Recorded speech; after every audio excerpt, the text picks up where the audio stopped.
গান শেষ হতেই সবাই স্টেজ থেকে নেমে যাচ্ছে। আহানা শান্তর মুখের দিকে চেয়ে আছে। আর শান্ত সে তো দাঁত কিলিয়ে শুধু হাসছে আজ। কি হয়েছে এই ছেলেটার? গায়ে হলুদের বিরিয়ানি খাওয়া শেষে রিয়াজ দাঁড়িয়ে তার মাকে বলছে একটা রুম খালি করতে। শান্ত পানির গ্লাস হাতে নিয়ে বলল, রিয়াজ, আজ যাই, কথা দিচ্ছি কাল ভোরই এসে পড়ব। তা হচ্ছে না। আমি তোর আর আহানার জন্য আলাদা একটা রুম খালি করে ফেলেছি। তোর আজ আমার বাসাতেই থাকবি। কথা ছিল আমার বিয়ে 7 দিন আগে আসবি। সেটা রাখিসনি তো এটা রাখতেই হবে। কি? এক রুমে আমি আর আহানা? ইম্পসিবল। আহানা এটা শুনলে আমাকে কাঁচা গিলে খাবে। আর আমার পক্ষেও পসিবল না আহানার সাথে এক রুমে রাত কাটানোর। শোন, শান্তি আন্টি আর আহানার আম্মু নিতু ওরা কাল আসবে। তোরা আজ থেকে যা, তোদের পড়ার সব ওরা আসার সময় নিয়ে আসবে। আমি আর কিছু শুনতে চাই না, ব্যাস। আহানা এগিয়ে এসে বলল, কি হয়েছে রিয়াজ ভাইয়া? আহানা, তোমার কি শান্তর সাথে এক রুমে থাকতে কোনো প্রবলেম হবে? তোমরা তো হাজব্যান্ড ওয়াইফ, প্রবলেম হওয়ার তো কথা না। কি বললেন? আমি তাও ওনার সাথে এক রুমে? ইম্পসিবল, এটা হতেই পারে না। দেখলি, আমি বলেছিলাম না। আহানা মুখ বাঁকিয়ে আরেক দিকে চলে গেল। শান্ত, তোকে আমি আমার রুমে শুতে বলতে পারতাম, বাট কথা হলো আহানা কার সাথে ঘুমাবে। আমার কোনো বড় বোন নেই, যে পিচ্চি একটা আছে সে বাবা মার সাথে ঘুমায়। অন্য কারোর সাথে মরে গেলেও ঘুমাবে না সে। তো আহানা একা রুমে ঘুমাবে? এতে তোর কোনো সমস্যা না হলে বল। একা না, ওকে একা রুমে দেওয়া যাবে না। ওর সেফটির জন্য আমি ওকে বিয়ে করেছি। সে আমি কিনা ওকে একা অচেনা জায়গায় আলাদা রুমে ঘুমাতে দেব? তাহলে একসাথেই এক রুমে থাক, একজন সোফায় আরেকজন বিছানায়। Think something filmy. এহ, আহান আমাকে সোফায় শুতে বলবে? যে মেয়ে তুই চিনিস না ওকে? তো তুই তো সোফাতেই ঘুমাবি। ফিল্মে তো ছেলেরাই সোফায় ঘুমায়। আহানা আবার এসে বলল, সোফায় শোয়ার কথা আসে কোথা থেকে? আমি তো ওনার সাথে এক রুমেই ঘুমাবো না। রিয়াজ প্লিজ মেনে যা, আমি সত্যি ভোরে রওনা দেব কাল। না, আমি মানব না। এমনিতেও আজ তুই দেরি করে এসেছিস, আমি কিছুতেই মানব না। নওশাদ সূর্য থেকে যাচ্ছে, তাহলে তোর কি সমস্যা? শান্ত আহানার দিকে তাকালো। আহানা অনেক ভেবেচিন্তে তারপর রাজি হয়ে গেল শেষমেশ। করিডোরের শেষ প্রান্তে যে রুমটা আছে সেটাতে আহানার শান্তকে এনে দাঁড় করিয়ে দিয়েছে রিয়াজ। তারপর শান্তর কাঁধে দুম করে হাত রেখে ওর পিঠ ঘষতে ঘষতে বলল, জাস্ট চিল, ফ্রেশ হয়ে নে, আমি নাস্তা পাঠাচ্ছি। রিয়াজ হেসে চলে গেল। আহানা শান্তর দিকে রাগি রাগি মুখ করে রুমটার ভেতরে ঢুকে ওর মাথায় মনে হয় আকাশ ভেঙে পড়েছে। গোলাপের পাপড়ি দিয়ে বিছানাটায় লাভ শেপ করে আঁকা, ভেতরে লেখা S+A। আহানা চোখ রাঙিয়ে শান্তকে ডাক দিল। শান্ত এখনো করিডোরে ফোন দেখতে দেখতে ভেতরে ঢুকে বলল, আবার কি সমস্যা? কি সমস্যা? দেখুন কি সমস্যা। শান্ত ফোন থেকে চোখ উঠিয়ে বিছানার দিকে চেয়ে এমন অবস্থা দেখে হাসল। তারপর সোফায় বসতে বসতে বলল, আমার ফ্রেন্ড তো একটু মজা করেছে। ফুলগুলো সরিয়ে বসো, এত অবাক হওয়ার কি আছে? আহানা অবাক হলো এই ভেবে যে শান্ত একদম নর্মালি কথা বলছে। সে ভাবল শান্ত হয়তো অন্য কিছু বলতো এরকম সাজানো দেখে। আহানা তাই চুপচাপ পাপড়িগুলো সরিয়ে পা তুলে বিছানায় বসে পড়ল। শাড়িটা ভারী হওয়ায় আহানার অস্বস্তিকর লাগছে অনেক। চুপচাপ খোলা চুলগুলো ঘুরিয়ে পেঁচিয়ে খোপা করে সে বাইরের দিকে তাকালো। একটা জানালা, এই রুমে কোনো বারান্দা নেই। তবে জানালাটা ফ্লোর থেকে ছাদ পর্যন্ত। এরকম অদ্ভুত জানালা আহানা আগে কখনো দেখেনি। তবে এমন ডিজাইন অনেক ইউনিক, আর সামনে দাঁড়ালে বেশ লাগবে। যে ডিজাইনটা করেছে তার নিশ্চয়ই মন অনেক সুন্দর, কারণ মন সুন্দর থাকা মানুষগুলোরই চিন্তা ভাবনা এত সুন্দর হয়। এরকম জানালা থাকলে আর বারান্দার প্রয়োজন নেই। আহানা মুচকি হেসে এবার বিছানার উপরে থাকা গোলাপের পাপড়িগুলোর দিকে তাকালো, তারপর সোজা শান্তর দিকে। শান্ত আজকে যে নেচেছিল সেই ভিডিওগুলো দেখছে আর মিটমিট করে হাসছে, তার এদিকে কোনো ভ্রুক্ষেপও নেই। আহানা ফুলগুলো হাতে নিয়ে আবার নিচে ফেলছে, আবার সেগুলো তুলে আবারও ছিটাচ্ছে। ওই যে কথায় আছে না, নেই কাজ তো খই ভাজ, অনেকটা সেরকমই। একজন মহিলা এসে হাজির হলেন কিছুক্ষণের মধ্যেই। গায়ের পোশাকে আশাকে বোঝা যায় উনি এই বাসার হেল্পিং হ্যান্ড হিসেবে কাজ করেন। উনি হাতে একটা ট্রে নিয়ে এসেছেন, সম্ভবত চা আর বিস্কিট, সাথে একটা প্যাকেট তার হাতে। ট্রেটা বিছানার উপরে রেখে তিনি বললেন, রিয়াজের আম্মুই পাঞ্জাবি আর এই শাড়ি এমনিতেও উপহার হিসেবে দিতেন ওদের, আর আজ ওরা এখানে যেহেতু থেকে যাচ্ছে, বাড়তি পরার জন্য কিছু নেই, তাই উপহারটা এখনই পাঠালেন। তারা যেন চেঞ্জ করে নেয়। আহানা তো মহা খুশি। সে তার গায়ের এই ভারী শাড়ি খুলবে, তাই জলদি করে প্যাকেটটা থেকে শাড়িটা বের করে নিয়ে সে বাথরুমে দৌড় দিল। শান্ত কানে ফোন ধরে সূর্যর সাথে কথা বলতে বলতে চা খাচ্ছে। আহানা শাড়িটা পরতে পরতে ওর মনে পড়ল চা ঠান্ডা হয়ে যাচ্ছে, তাই আঁচলটা গায়ে পেঁচিয়ে দৌড় দিয়ে বেরিয়ে সে ট্রেটা থেকে চায়ের কাপ হাতে নিতে ওর মনে হলো কেউ ওর দিকে ভূত দেখার মতো তাকিয়ে আছে। আহানা আঁচলটা পেঁচিয়ে বিছানায় বসতে বসতে বলল, এমন করে কি দেখেন আপনি? বিয়ে করেই খালাস? আমার প্রতি আপনার কোনো দায় দায়িত্ব নেই? নিজে বসে চা খাচ্ছেন, আমি খেলাম কিনা সেদিকে কোনো খবর নেই আপনার? তুমি তো শাড়ি পেয়ে দুনিয়া ভুলে বাথরুমের দিকে দৌড় দিয়েছ। আমি আর কি বলতাম? নাচেন, কিছুই বলতে হবে না। এটা কি শাড়ি পরেছ? এটাকে শাড়ি পরা বলে? মনে হচ্ছে বাঁশের উপর কেউ ন্যাকড়া টাঙিয়ে দিয়েছে। আহানা চোখ বড় করে বলল, আমাকে দেখে আপনার বাঁশ মনে হয়? ন্যাকড়াও হতে পারে। আহানা রেগে শান্তর দিকে পা বাড়াতেই উল্টাপাল্টা করে শাড়ি পরায় শাড়ি ফ্লোরে নেমে এসেছিল অনেকটা, তো সেটায় পা দিয়ে পিছলিয়ে শান্তর গায়ের উপর গিয়ে পড়ল সে একেবারে। শান্ত দাঁত কিলিয়ে বলল, রোমান্স করতে মন চায় বুঝি? তাহলে বিছানার পাপড়িগুলো এলোমেলো করলে কেন? আহানা দূরে সরে গিয়ে এক চুমুকেই কাপের সব চা শেষ করে শাড়ি ধরে বাথরুমের দিকে চলে গেল। শান্ত হাসতে হাসতে বিছানায় বসে একটা বিস্কিট মুখে দিয়ে আবারও ভিডিও দেখায় মনোযোগ দিল। আহানা ঠিকমতো শাড়িটা পরে বেরিয়ে জানালার ধারে গিয়ে দাঁড়িয়েছে। জানালাটার সামনে সব সুপারি গাছ মনে হয়। সুপারি বাগানও হতে পারে। পরিষ্কার বাগান, এখানে হেঁটে আসতে পারলে মন্দ লাগবে না। আহানা খুশি হয়ে পেছনে তাকালো। ও মা, শান্ত নেই। আহানা দরজা খোলা দেখে সেও বের হলো। করিডোর ফাঁকা, দূরে মানুষের কোলাহল শোনা যাচ্ছে। আহানা সেদিকেই গেল। সোফায় রিয়াজের বাবা আর নানা দাদা সবাই একসাথে বসে চা খাচ্ছেন আর কাল বিয়ের বাবুর্চির রান্না নিয়ে কথা বলছেন। আহানা মাথায় ঘোমটা দিয়ে সামনে দিয়ে বেরিয়ে গেল। শান্তকে দেখতে পেয়ে মনটা জুড়ালো তার। শান্ত দূরে একটা সুপারি গাছের সাথে আটকানো সিটে বসে রিয়াজের সাথে কথা বলছে। পাশেই নওশাদ সুপারি গাছটাতে ওঠার বৃথা চেষ্টা চালাচ্ছে। সূর্য লুকিয়ে নওশাদের ভিডিও করছে তার ফোনে। আহানা তাই আর সেদিকে গেল না। নমিরা সবাই চলে গেছে। কাল একেবারে ওর বাড়ি থেকে বিয়ে করে ওকে নিয়ে আসবে রিয়াজ ভাইয়া। আহানা সুপারি বাগানটার দিকে গেল। জায়গাটা এত সুন্দর, তার উপর বিকেলবেলা। হাঁটতে জোস একটা ফিলিং আসছে আহানার। আহানা হেলে দুলে পুরো সুপারি বাগানটা ঘুরে দেখতে লাগলো।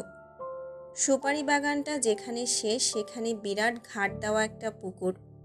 ঘাটটা দেখে আহানা রীতিমতো অবাক।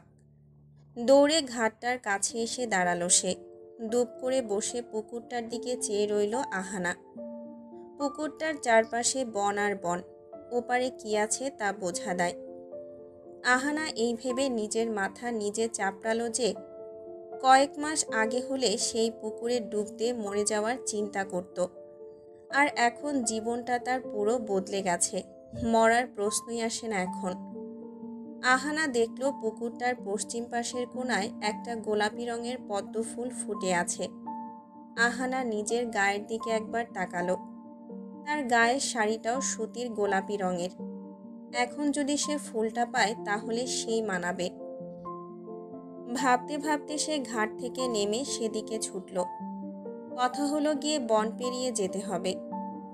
আসার সময় শান্তকে নিয়ে আসলে ফুলটা এতক্ষণে আমার মাথায় থাকতো। কি আর করার, এখন আবার বাগান পেরিয়ে তাকে ডাকতে যেতে পারবো না। সাথে করে ফোনটাও আনিনি। সাপটাপ না থাকলেই হয়। আহানার শাড়িটা একটু উঠিয়ে পা টিপে টিপে বন মারিয়ে পুকুরটার কোণায় এসে দাঁড়ালো। তারপর একটা শুকনো লাঠি খুঁজে সেটা নিয়ে ফুলটাকে কাছে এনে পানি থেকে তুলে নিয়ে ডাঁটাটা ফেলে দিল। তারপর ফুলটা খোপায় বেঁধে নিল। ইস, কি যে ভাল লাগছে। এবার নিজেকে আয়নায় দেখে মনটা জুড়াবে এই বলেই আহানা পেছন ফিরে নিজের দিকে তাকাতেই তার সামনে দিয়ে কি যেন একটা গেল। সে পুরোটা না দেখলেও লেজ দেখেছে, আর লেজ দেখেই বোঝা গেল এটা মাটিয়া সাপ। আহানা মনে হয় জীবনে এত জোরে চিৎকার দেয় নাই। এখন মাত্রই যে চিৎকারটা দিল, পুরো পুকুর কেঁপে উঠেছে। এমনকি আহানার চিৎকার শান্তর কানেও গেছে। শান্ত সিট থেকে নেমে সুপারি বাগানটার দিকে চেয়ে রইল। তারপর বলল, এটা আহানার আওয়াজ না? আহানা তো রুমে, ওদিকে আসবে কেন? শান্তর কেন যেন ভয় লাগলো। দেরি না করে সে সেদিকে ছুটল। সুপারি বাগানটার চারদিকে একবার চোখ বুলাতে বুলাতে থেমে গেল সে। দূরের পুকুরটার কোণায় গোলাপি রঙের শাড়ি পরা কাউকে দেখল। রংটা গাঢ় হওয়ায় সহজেই চোখে পড়েছে। শান্ত আরেকটু এগিয়ে এসে বুঝল এটা আহানা। আহানা, তুমি এখানে কি করছো? এত জঙ্গলের ভেতরে কেন গিয়েছো?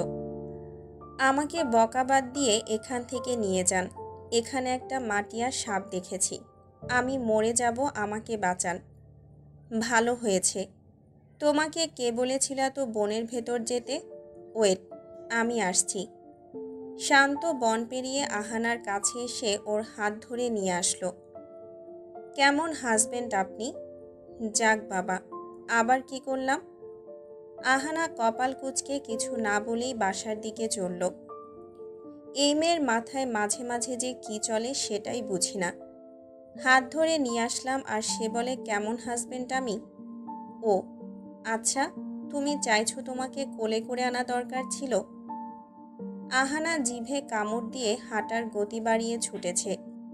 শান্ত মুচকি হেসে সেও আসছে। আহানা এবার দড়ি দিয়ে দিল। খোপাটা খুলে মাথার ফুলটা পড়ে যেতে নিতে শান্ত ফুলটা ধরে সাথে আহানার হাতও ধরে ফেলল। সত্যি বলছি, আমি কোলে নেওয়ার কথা মিন করে বলিনি। আমি কি বললাম তুমি কোলে নিতে বলেছিলে? আমি তো তোমার মাথার ফুলটা ধরলাম, পড়ে যাচ্ছিল। নাও ধরো, এটা পড়ে নাও। বাচ্চাদের মতো কাণ্ডকলাপ করে। ফুল নিতে গিয়ে উনি আফ্রিকার জঙ্গলে জামাই জামাই করে আসতে না পেরে। জঙ্গলে যাওয়া তাদেরকেই মানায় যারা এদের খাওয়ার সাহসিকতা রাখে। ওই যে ম্যান ভার্সেস ওয়াইল্ড শোটা দেখিও, ওই লোকটা খায় না জঙ্গলের এমন কিছু বাদ নেই।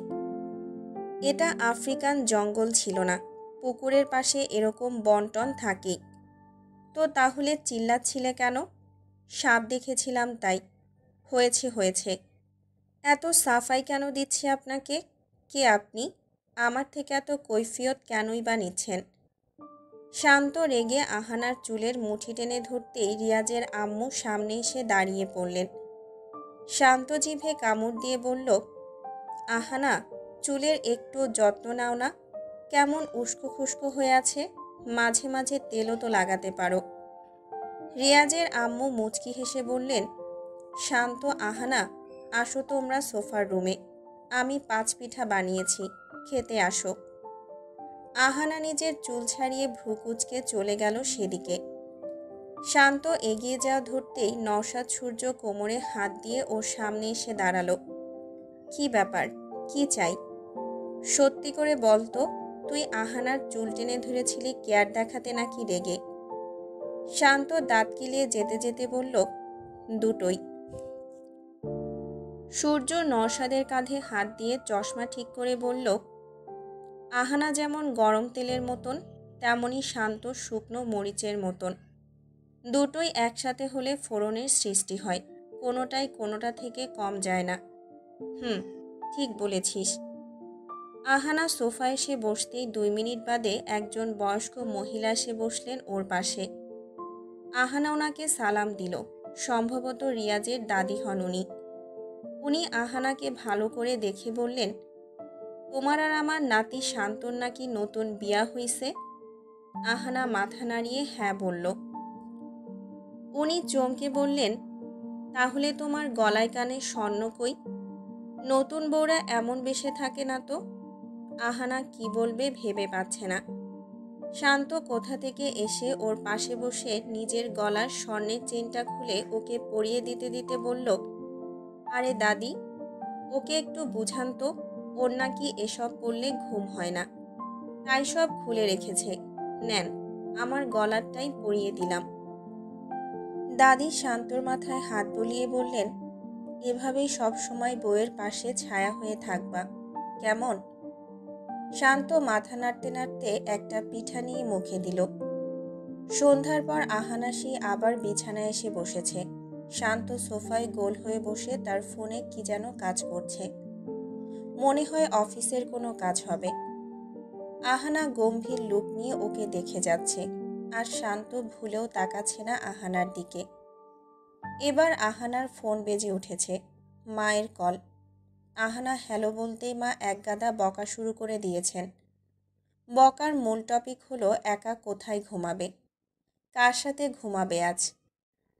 মা তো আর জানে না ওনার গুণধর মেয়ে বিয়ে করে বসে আছে, আর সে এখন তার বিয়ে করা বরের সাথে এক রুমে আছে। আহানা ফোনটা এক সাইডে রেখে বালিশ চাপা দিয়ে ফিসফিস করে শান্তকে ডাকল। শান্ত ফোন থেকে চোখ উঠিয়ে বলল, কি? আমাদের যে বিয়ে হয়েছে সেটা আমার মাকে বলবো? খবরদার না, মা জানলে আমাকে ফ্রেঞ্চ ফ্রাই করবে। আহানা ঢোক গিলে বালিশের তলা থেকে ফোন নিয়ে বলল, মা শোনো, আমি রিয়াজ ভাইয়ের ছোট বোনের সাথে ঘুমাবো আজ। মা এবার একটু থামলেন, তারপর বললেন, শান্ত কোথায়? ওকে দে তো। আহানা বিছানা থেকে নেমে শান্তর দিকে তার ফোনটা বাড়িয়ে ধরল। শান্ত হাতে নিয়ে হ্যালো বলে সব কিছুর উত্তরে জি জি বলে যাচ্ছে শুধু। কথা শেষ হতেই আহানা ওকে জিজ্ঞেস করল, কি বলল মা? বলল আহানাকে দেখে রেখো, বেশি বাদরামি করে, শয়তানি করে এসব। তোমাকে প্রয়োজনে মেরে ঠিক করারও অধিকার দিয়ে দিয়েছে আমাকে। মাই গড, আমার হাতটা কেমন নিষ্পিস করছে। কাউকে পেটালে খুব ভালো লাগতো। আহানা ভ্রুকুচকে আবার বিছানায় এসে বসল। কি বোরিং লাগছে। এভাবে কতক্ষণ ধরে এই ছেলের মুখই দেখে যাব আমি? দেখতে দেখতে সব মুখস্থ হয়ে গেছে আমার। তার বাম পাশের ভ্রুর সাথে অ্যাটাচড একটা মাঝারি সাইজের তিল আছে। নাক এত চিকন, বাপরে বাপ। ছোটবেলায় আমি নাকি বিছানা থেকে উল্টে নাকের উপর গিয়ে পড়েছিলাম। তাহলে নাক এত চিকন কিভাবে? ভোঁতা হয়ে যাওয়ার কথা তো। মা তাহলে ভুল বলেছে, বরং সেই আমার নাকের উপর এসে পড়েছে। এদিকে বাইরে বের হয়ে যে ঘুরঘুর করব তারও কোনো উপায় নেই। এখানের কারোর সাথে কমফোর্ট ফিল করি না, সবাই সবার কাজ নিয়ে ব্যস্ত। আর আমার বরকে দেখো, সেও তার অফিসকে ফোনের মাধ্যমে এই রুমে ঢুকিয়ে ফেলেছে। আমি কি করতাম? আমি বরং ঘুমাই। কিন্তু এই সন্ধ্যাবেলায় ঘুমানো কি ঠিক হবে? মা তো বলে সন্ধ্যায় ঘুমালে নাকি ফকির হয়ে যায়। উফ। শান্ত ফোন থেকে চোখ সরিয়ে ওর দিকে চেয়ে বলল, মনে মনে আমাকে গিলে খাচ্ছ কেন? শান্তর এমন সত্যি কথা শুনে আহানার কাশি উঠে গেল। কাশতে কাশতে বলল, কিসের গিলে খাওয়া? আমি কাঁচা জিনিস খাই না। তাহলে আরেক দিকে ফিরে বসে থাকো। আমি খেয়াল করেছি সে কখন থেকে তুমি ড্যাব ড্যাব করে আমাকেই দেখছো। তো কি করব? রুমে আর কোনো জন্তু, থুক্কু, মানুষ নাই, কার দিকে তাকাবো? আমার বোরিং লাগছে। বোরিং লাগছে? হ্যাঁ। কাজ পাচ্ছ না? হ্যাঁ। 2 মিনিট, তোমাকে একটা কাজ দেব, ওয়েট। শান্ত সোফার উপর থেকে উঠে রুম থেকে চলে গেল। তারপর ফেরত আসলো দুটো বাটি নিয়ে, একটা খালি আরেকটাতে পোলাও চাল আর মসুর ডাল মিক্স করা।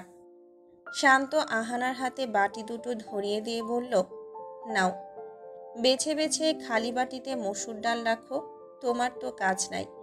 আঞ্চলিক ভাষায় একটা প্রবাদ আছে, কাম না থাকলে চালে ডালে মিলাইয়া বাছো। আহানা ভ্রুকুচকে বাটিগুলো নিয়ে ভিক্ষুকের মতো বসে রইল। শান্ত আবার সোফায় গিয়ে নিজের কাজে মন দিয়েছে। আহানা ডাল চাল আলাদা করতে করতে গভীর ঘুমে তলিয়ে গেছে। ততক্ষণে বাটি এক জায়গায়, ডাল আরেক জায়গায়, চাল আরেক জায়গায়। আহানা হাত পা ছড়িয়ে মরার মতো ঘুমাচ্ছে তো ঘুমাচ্ছে। শান্তর কাজ শেষ। হাতের ঘড়িতে চেয়ে দেখল রাত 8:30 বাজে। তারপর সামনে তাকাতে তার চোখ কপালে। আহানা হাত পা ছড়িয়ে ছিটিয়ে ঘুম দিয়েছে একদম। বাটি একটা পায়ের কাছে, আরেকটা মাথায় টুপির মতন হয়ে আছে। সারা বিছানায় গোলাপের পাপড়ির জায়গায় এখন চাল আর ডাল। শান্ত নিজের মাথায় এক বাড়ি দিয়ে কাছে এসে দাঁড়ালো। এই মেয়েটা একটা 2 বছরের বাচ্চাকেও হার মানাবে। এত বড় একটা মেয়ে হয়েছে, আর তার কাজ দেখো। শান্ত আর আহানাকে জাগালো না। রুম থেকে বেরিয়ে গেল রিয়াজের রুমের দিকে। সেখানে নওশাদ, সূর্যও আছে। রুমে ঢুকে দেখলো রিয়াজ সোফায় লম্বা হয়ে শুয়ে শুয়ে ভিডিও কলে নমির সাথে কথা বলছে। নওশাদ টিভি দেখতে দেখতে পপকর্ন চিবোচ্ছে, আর সূর্য পাবজি খেলায় ব্যস্ত। শান্ত চুপচাপ বিছানায় এসে লম্বা হয়ে শুয়ে পড়ল। নওশাদ টিভি দেখতে দেখতে বলল, কিরে, আহানা তোরে বিছানায় জায়গা দেয়নি? রিয়াজ ভিডিও কলটা রেখে বলল, আমি তো তোকে সোফায় শুতে বলেছিলাম, সেটাও দখল করলো নাকি? সোফায় শোয়ার অভ্যেস নেই আমার। আর রইল কথা বিছানার। আহানার টাইম যাচ্ছে না বলে ওকে চাল ডাল মিক্স করে আলাদা করতে দিয়েছিলাম। সে এখন খিচুড়ি বানিয়ে ফেলেছে বিছানার। সূর্য, নওশাদ আর রিয়াজ হাসতে হাসতে লুটোপুটি খাচ্ছে।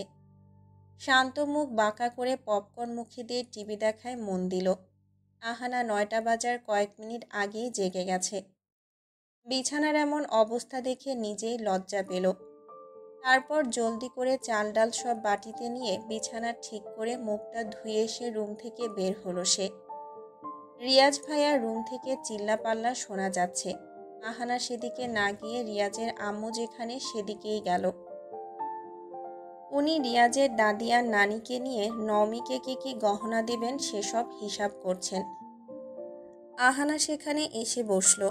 রিয়াজের নানি বললেন, তা আহানা, তোমাকে শান্তর মা কেমন গহনা দিয়েছিল? আহানা ভাবল, এত মিথ্যা না বলে সত্যিটাই বলে দিই। আসলে ওনারা জানেন না আমরা যে বিয়ে করেছি। ও মা, কি কও, জানে না কেন? একটা কারণে, পরে জানবে। আপনারা প্লিজ আমার মা আর শান্তি আন্টিকে কিছু জানাবেন না। ওনাদের ঘাড়ে এত কাজ যে তারা আহানার কথায় মাথা নাড়িয়ে কাজে ব্যস্ত হয়ে পড়েছে। আহানা এবার উঠে গিয়ে এক গ্লাস পানি নিল ডাইনিং টেবিল থেকে। তারপর অন্ধকার করিডোর দিয়ে রোবটের মতো হেঁটে হেঁটে রুমটার দিকে যাচ্ছে সে। শান্ত, রিয়াজ সূর্যের সাথে চুটিয়ে মদ খেয়েছে এতক্ষণ। এবার ওদের বাই বলে রুম থেকে বের হতেই আহানার সাথে এক ধাক্কা খেল সে। আহানা প্রথমে ভয় পেল, পরে গায়ের ঘ্রাণে বুঝল এটা শান্ত। কোথায় ছিলেন আপনি? তোমার কি? শান্ত তাদের রুমের দিকে চলল। আহানা নাকে হাত দিয়ে আসছে। মদের তীব্র গন্ধ ভাসছে চারদিকে। শান্ত হেলে দুলে দুম করে বিছানায় এসে শুয়ে পড়েছে। আহানা কোমরে হাত দিয়ে এগিয়ে এসে বলল, আপনি মদ খেয়েছেন? হুম। কেন? কে ছ্যাঁকা দিয়েছে আপনাকে? মদ খাইতে ছ্যাঁকা লাগে না, এমনিও খাওয়া যায়। মাথা খারাপ করিও না, যাও তো। কোথায় যাব? আমার এই বাসায় ভালো লাগছে না। মনে হয় আমার পৃথিবীতে আমি ছাড়া কেউ নাই। কোথায় ভাবলাম আপনার সাথে ঝগড়া করব, সেটাও হলো না। আপনি মদ খেয়ে মাতাল হয়ে গেছেন। শান্ত শোয়া থেকে উঠে বসে পাঞ্জাবির 2টা বোতাম খুলে বড় করে শ্বাস নিল। তারপর বলল, আমি মদ খেলে আমায় নেশায় ধরে না, হ্যাবিট আছে। ও জি, তো ঝগড়া করতে মন চায় বুঝি আপনার? না থাক।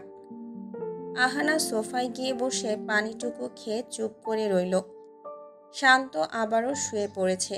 আহানার নজর গেছে এবার শান্তর ফোনের দিকে। পা টিপে টিপে সে শান্তর কাছে এসে ফোনটা নিয়ে আবারও এক দৌড়ে সোফায় চলে আসলো। ওমা! ফোন দেখে ফিঙ্গারপ্রিন্ট লক। কি করা যায়? ভাবতে ভাবতে আহানা শান্তর কাছে এসে ওর ডান হাত নিল। এক এক করে ডান হাতের 5টা আঙ্গুল মেলালো, কিন্তু লক খুলল না। এবার বাম হাতের আঙুলগুলো দিতে যেতেই শান্ত চোখ খুলে অগ্নিদৃষ্টিতে ওর দিকে চেয়ে থাকলো। আহানা মনে হয় হার্ট অ্যাটাক হয়ে মরেই যাবে। হাত থেকে ফোনটা ছেড়ে পালাতে নিতেই শান্ত টান দিয়ে ওকে কাছে নিয়ে আসলো। ঠিক ধরেছিলাম, আপনাকে নেশায় ধরেছে। জি না। কাছে এনেছি কি কিস করতে নাকি? কাছে এনেছি দেখাতে যে আমার ফোনের লক কি করে খোলে। তুমি হুদাই চোরের মতো বিহেভ করো। শান্ত নিজের বাম হাতের অনামিকা আঙুলটা দিয়ে খুলল লক। আহানা ভালো করে দেখে নিয়ে বলল, ভালো তো। আমাকে দেখান কেন? আমার কি এতে? তুমি না মুহূর্তের মধ্যে রূপ মতলব দুটোই পাল্টাতে পারো। আহানা মুখ বাঁকিয়ে আবারও সোফায় এসে ধপ করে বসে পড়ল। শান্ত শুয়ে শুয়ে ফোন টিপে টিপে বলল, মাকে বিয়ের ব্যাপারটা মায়ের মুড দেখে বলবো একদিন। এভাবে লুকিয়ে বিয়ে করে নিয়েছি হুটহাট করে, তা তো আর বলা যায় না। আমার মা আবার রাগ করার কত কারণ বাঁধিয়ে রাখেন সব সময়। যত রাগ সব আমার উপর দিয়ে ঝাড়ে, কারণ আমি তাকে ভয় পাই তাই। আমি বলা ছাড়া তুমি বলবে না। তুমি তোমার মতো থাকো। বিয়েটা করেছি জাস্ট একটা রিজনে। আমাদের মধ্যে না কখনো স্বামী স্ত্রীর সম্পর্ক হবে, না কোনোদিন আমরা একজন আরেকজনকে মেনে নেব। আপনার রিপিট করতে হবে না। আপনি আমাকে স্ত্রী হিসেবে মেনে নিলেও আমি আপনাকে স্বামী হিসেবে মানতে নারাজ। আপনাকে আমার জাস্ট ভাল লাগে না। কী কারণে? প্রথমত, ছেলে হয়ে আমার সাথে পাল্লা দিয়ে ঝগড়া করেন সব সময়। দ্বিতীয়ত, আমার মধ্যে কোনো গুণ দেখেন না, দেখতেও চান না, সারাদিন দোষটাই দেখেন। তৃতীয়ত, মারামারি বেশি করেন আমার সাথে। এবার শোনো, আমার কাছে তোমাকে কেন ভাল লাগে না? আগে শুনুন, আমাকে যদি বৃষ্টি আর কোনো দিন বলেছেন তো নেক্সট টাইম আমি শাড়ি পরে চুল ছেড়ে দিলে যদি হাঁ করে চেয়ে থাকতে দেখি আপনাকে তো থাপ্পড় আরও একটা দেব। বলতে তো দেবে। প্রথমত, তুমি তোমার চেয়ে বয়সে বড় একটা ছেলের সাথে সারাদিন 24 ঘন্টা ঝগড়া করো। দ্বিতীয়ত, আমার কাজে উল্টাপাল্টা কাণ্ড ঘটাতে তুমি ওস্তাদ। তৃতীয়ত, আমাকে প্রচুর জ্বালাও। তো এর পরেও তো জোর করে বিয়ে করে নিয়েছেন, সেটার কি হবে? আমি কি বলেছি, শান্ত ভাইয়া, শান্ত ভাইয়া, প্লিজ ম্যারি মি? শান্ত ভ্রুকুচকে চেয়ে থেকে বলল, পাগলও নিজের ভালো বোঝে, বাট আফসোস তুমি পাগল না, পাগলের চেয়েও পাগল। তোমাকে সাইমন উঠিয়ে নিয়ে গেলে তখন তোমার ভাল লাগতো, তাই না? ভালোই ভালোই ওনার লাইফ সেভ করেছি আমি। কোথায় থ্যাঙ্কস দিয়ে সকাল বিকাল চায়ের কাপ হাতে আমার সামনে দাঁড়িয়ে থাকবে, সেটা না করে উঠে পড়ে লেগে আছে আমি কেন তাকে বিয়ে করেছি তা জানার জন্য। আহানা সোফার থেকে একটা কুশন নিয়ে শান্তর গায়ে ছুঁড়ে মেরে বলল, সকাল বিকাল চায়ের কাপ নিয়ে দাঁড়িয়ে থাকবো না। আমাকে কি কণা পেয়েছেন? আমি আপনাকে দিয়ে রুটি বানিয়ে সেটা খাওয়ার ক্ষমতা রাখি। আমি হলাম মিসেস শাহরিয়ার আহানা। এ একদিক দিয়ে আমার পরিচয় লাগায় নিজের নামের সাথে, আবার বলে চায়ের কাপ নিয়ে দাঁড়াবে না উনি। কি বললে? আমাকে রুটি বানিয়ে খাওয়ার ক্ষমতা রাখো? তাহলে আমি যখন বিয়ের জন্য চেপে ধরেছিলাম তখন কোথায় ছিল তোমার সেই সোকল ক্ষমতা? আহানা হালকা কেশে এদিক ওদিক তাকালো, তারপর নরমালি বলল, আমি আমার ক্ষমতা ছোটোখাটো বিষয়ে ইউজ করি না। বের হ রুম থেকে। কথার কি সিঁড়ি রে বাবা, আমার মা নাকি এই মেয়ের গুণে মুগ্ধ। আহানা মুখটা বাঁকাতে বাঁকাতে চলে গেল রুম থেকে। সবাই এক এক করে ডাইনিংয়ে খেতে বসেছে। আহানা রিয়াজের মাকে হেল্প করলো কিছু, তারপর বলল, সে বেশি খাবে না, তার খিদে নেই। আন্টি তোকে শাসন করে বলল, এই বয়সের মেয়ে বেশি বেশি খাবা, তাহলেই তো বউ বউ লাগবে, মোটা তাজা হতে পারবে। শান্ত ফ্রেশ হয়ে সোফায় বসে আছে, মাথা ফেটে যাচ্ছে তার। একটু কফি হলে ভালো হতো, এটা বলেই সামনে তাকিয়ে দেখলো টেবিলের উপর ধোয়া ওঠা কফির মগ। খুশি হয়ে মগটা হাতে নিতেই দরজার দিকে তাকালো সে। আহানা চলে গেছে মগটা রেখে। শান্ত যখন দরজার দিকে তাকালো তখন আহানার শাড়ির গোলাপি আঁচলটাই শুধু দেখেছে সে। তারপর হেসে কফিটা খেতে খেতে সোফায় হেলান দিল শান্ত। আহানা উকি দিয়ে দেখলো আবার শান্ত কফিটা খাচ্ছে কিনা। হুম, আমি নাকি বইয়ের দায়িত্ব পালন করি না, এখন কার হাতের বানানো কফি খেয়ে মন জুড়াচ্ছে। এই লোকটা আমার কোনো গুণই দেখে না। নমি আপু আবার বলল উনি নাকি বলেছেন আমি শুধু তার। কেউ গলা কেটে বললেও আমি এই কথাটা বিশ্বাস করব না। রিয়াজের মায়ের কড়া শাসনে আহানা অবশেষে ডিনার করতে রাজি হলো। শান্ত কফি খেয়ে একটু চাঙা ফিল করে নিয়ে রুম থেকে বের হয়েছে সবেমাত্র। আহানা ভেবেছে শান্ত বুঝি আজ খাবার খেতে চাইবে না, তাই সে নিজে এক প্লেট খাবার হাতে করে শান্তর জন্য নিয়ে আসছে এদিকে। শান্ত সোজা রিয়াজের রুমে চলে গেছে। সেখানে রিয়াজ, সূর্য আর নওশাদ একজন এক এক জায়গায় মরার মতো পড়ে পড়ে ঘুমাচ্ছে আর আবোল তাবোল বলে যাচ্ছে। মদ খেয়েছে তারা, তাই এই হাল। শান্ত ওদের সবার গায়ে চাদর টেনে দিয়ে আবার বেরিয়ে এলো। বের হতেই দেখলো আহানা খাবার হাতে রুমে ঢুকছে। শান্ত সেদিকে গেল কৌতূহল বশত। আহানা এদিক ওদিকে তাকিয়ে শান্তকে দেখতে না পেয়ে আবারও পেছন ফিরল। শান্ত কপাল কুঁচকে তাকিয়ে আছে ওর দিকে। কি ব্যাপার, খাবেন না? আপনার জন্য খাবার নিয়ে এলাম। হুম, খাবো, একটু দেরিতে। রাত 10টা বাজে, ঘুমিয়ে পড়ো তুমি। কোথায়, বিছানায় নাকি সোফায়? ওকে, টস করি। শান্ত পকেট থেকে একটা 5 টাকার পয়সা নিয়ে বলল, শাপলা পড়লে তুমি সোফায় শোবে আর সেতু পড়লে আমি। ওকে। শান্ত পয়সাটা উপরের দিকে মারল ঘুরিয়ে। শাপলা পড়েছে। শান্ত দাঁত কেলিয়ে বিশ্বজয়ের হাসি দিয়ে বিছানায় শুতে গেল। আহানা মুখ বাঁকিয়ে বালিশ একটা নিয়ে সোফায় এসে বসেছে। শান্ত কিছুক্ষণ আপন মনে তার ফোনে গান শুনেছে। তারপর টেবিলের উপর থেকে খাবারের প্লেটটা নিয়ে খাবার খেয়েও নিয়েছে। আহানা একটা ম্যাগাজিন পড়েছে এতক্ষণ ধরে, সম্ভবত হাস্যরসিক একটা ম্যাগাজিন, সব কৌতুক নিয়ে। আহানা হেসে হেসে অনেকটা সময় পার করল। তারপর চোখে ঘুম নেমে আসতে সোফায় শুয়ে পড়ল সে। শান্ত গান শুনতে শুনতে এবার তার বিরক্তি এসে গেছে, তাই ফোনটা একপাশে রেখে বিছানা থেকে নামলো রুমের লাইট অফ করতে। চোখ গেল আহানার দিকে। আহানা হাত পা গুটিয়ে সোফায় কোনো রকম করে ঘুমাচ্ছে। শান্ত লাইটটা অফ করে দিয়ে বিছানায় ফেরত চলে আসলো।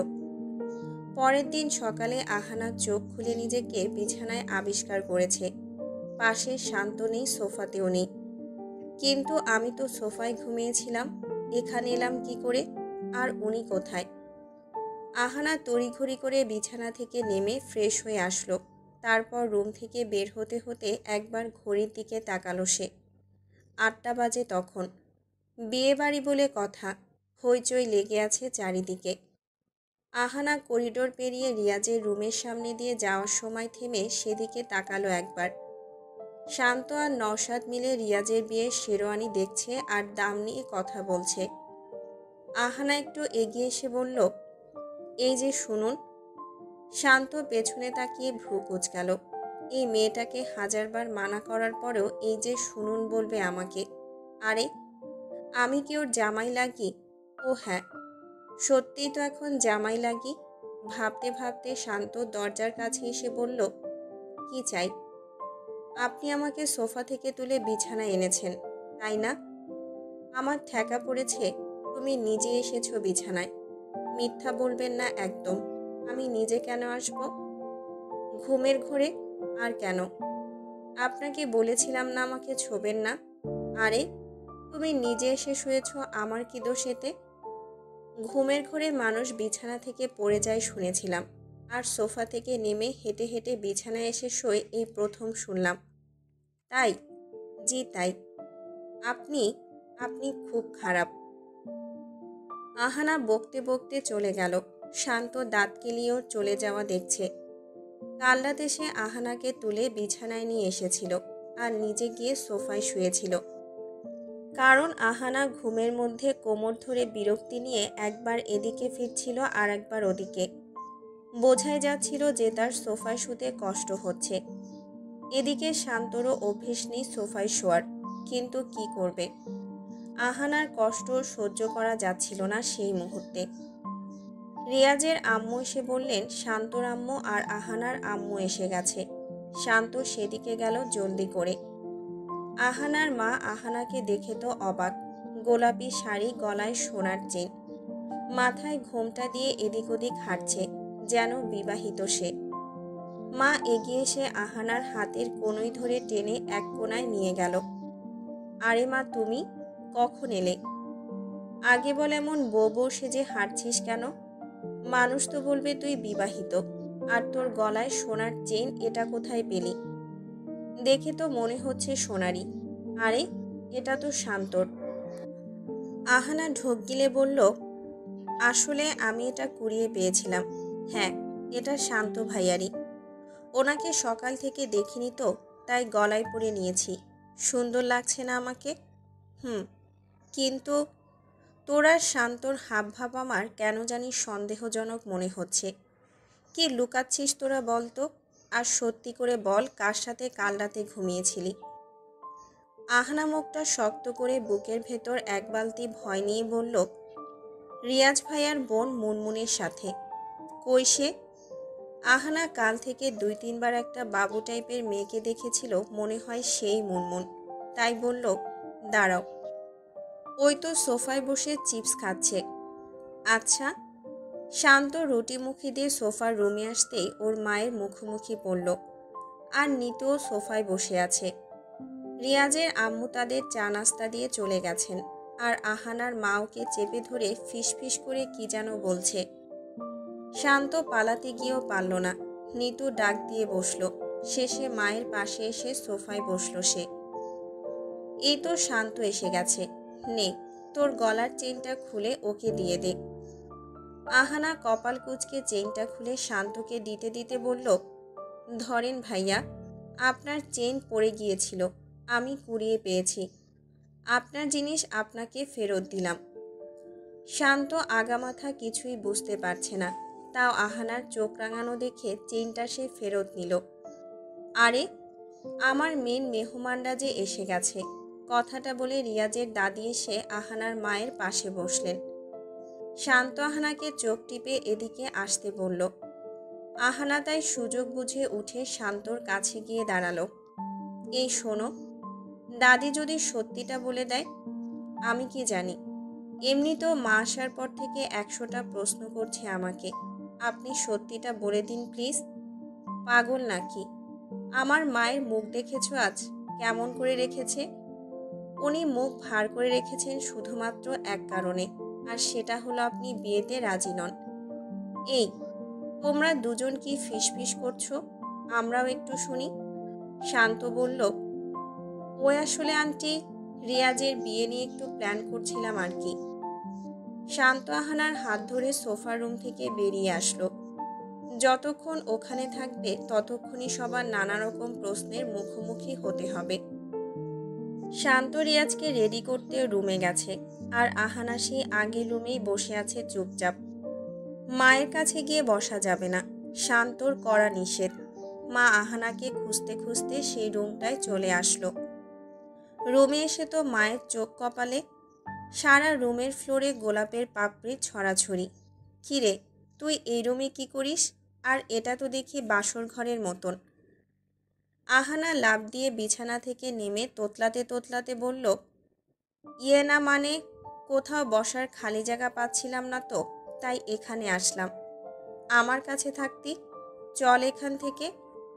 মা আহানার হাত ধরে টেনে নিয়ে আসলেন আবার সেই সোফার রুমে। রিয়াজকে রেডি করিয়ে নওশাদ, সূর্য আর শান্ত রেডি হয়ে নিয়েছে। এবার কারে উঠে বসবে। শান্ত আহানাকে সবখানে খুঁজে না পেয়ে শেষে সোফার রুমে পেল। আহানার মা ওকে চেপে ধরে বসে আছে। শান্ত চোখ রাঙিয়ে বোঝালো যে ওকে মানা করেছে এদের সাথে যেন না বসে, আর সে কিনা আবারও এখানে এসে বসলো। আহানা ইশারা ইঙ্গিতে বোঝালো তার দোষ নেই, মা জোর করে এনেছে। শান্ত মায়ের দিকে চেয়ে বলল, মা, আমি রিয়াজের সাথে বিয়ের গাড়ি করেও শ্বশুরবাড়ি রওনা হচ্ছি। তোমরা রিয়াজের আম্মু দাদির সাথে এসো, আমি আহানাকে নিয়ে যাই, কেমন? শান্তর মা আর আহানার মা ভূত দেখার মতন শান্তর মুখের দিকে চেয়ে আছেন। শান্ত হালকা কেশে বলল, কেন, কোনো সমস্যা আছে কি? আহানার মা বললেন, না সমস্যা নেই, যাও তোমরা। আহানা শান্তর সাথে যেতে যেতে বলল, কি ব্যাপার, এত ভালোবাসা প্রদান করছেন?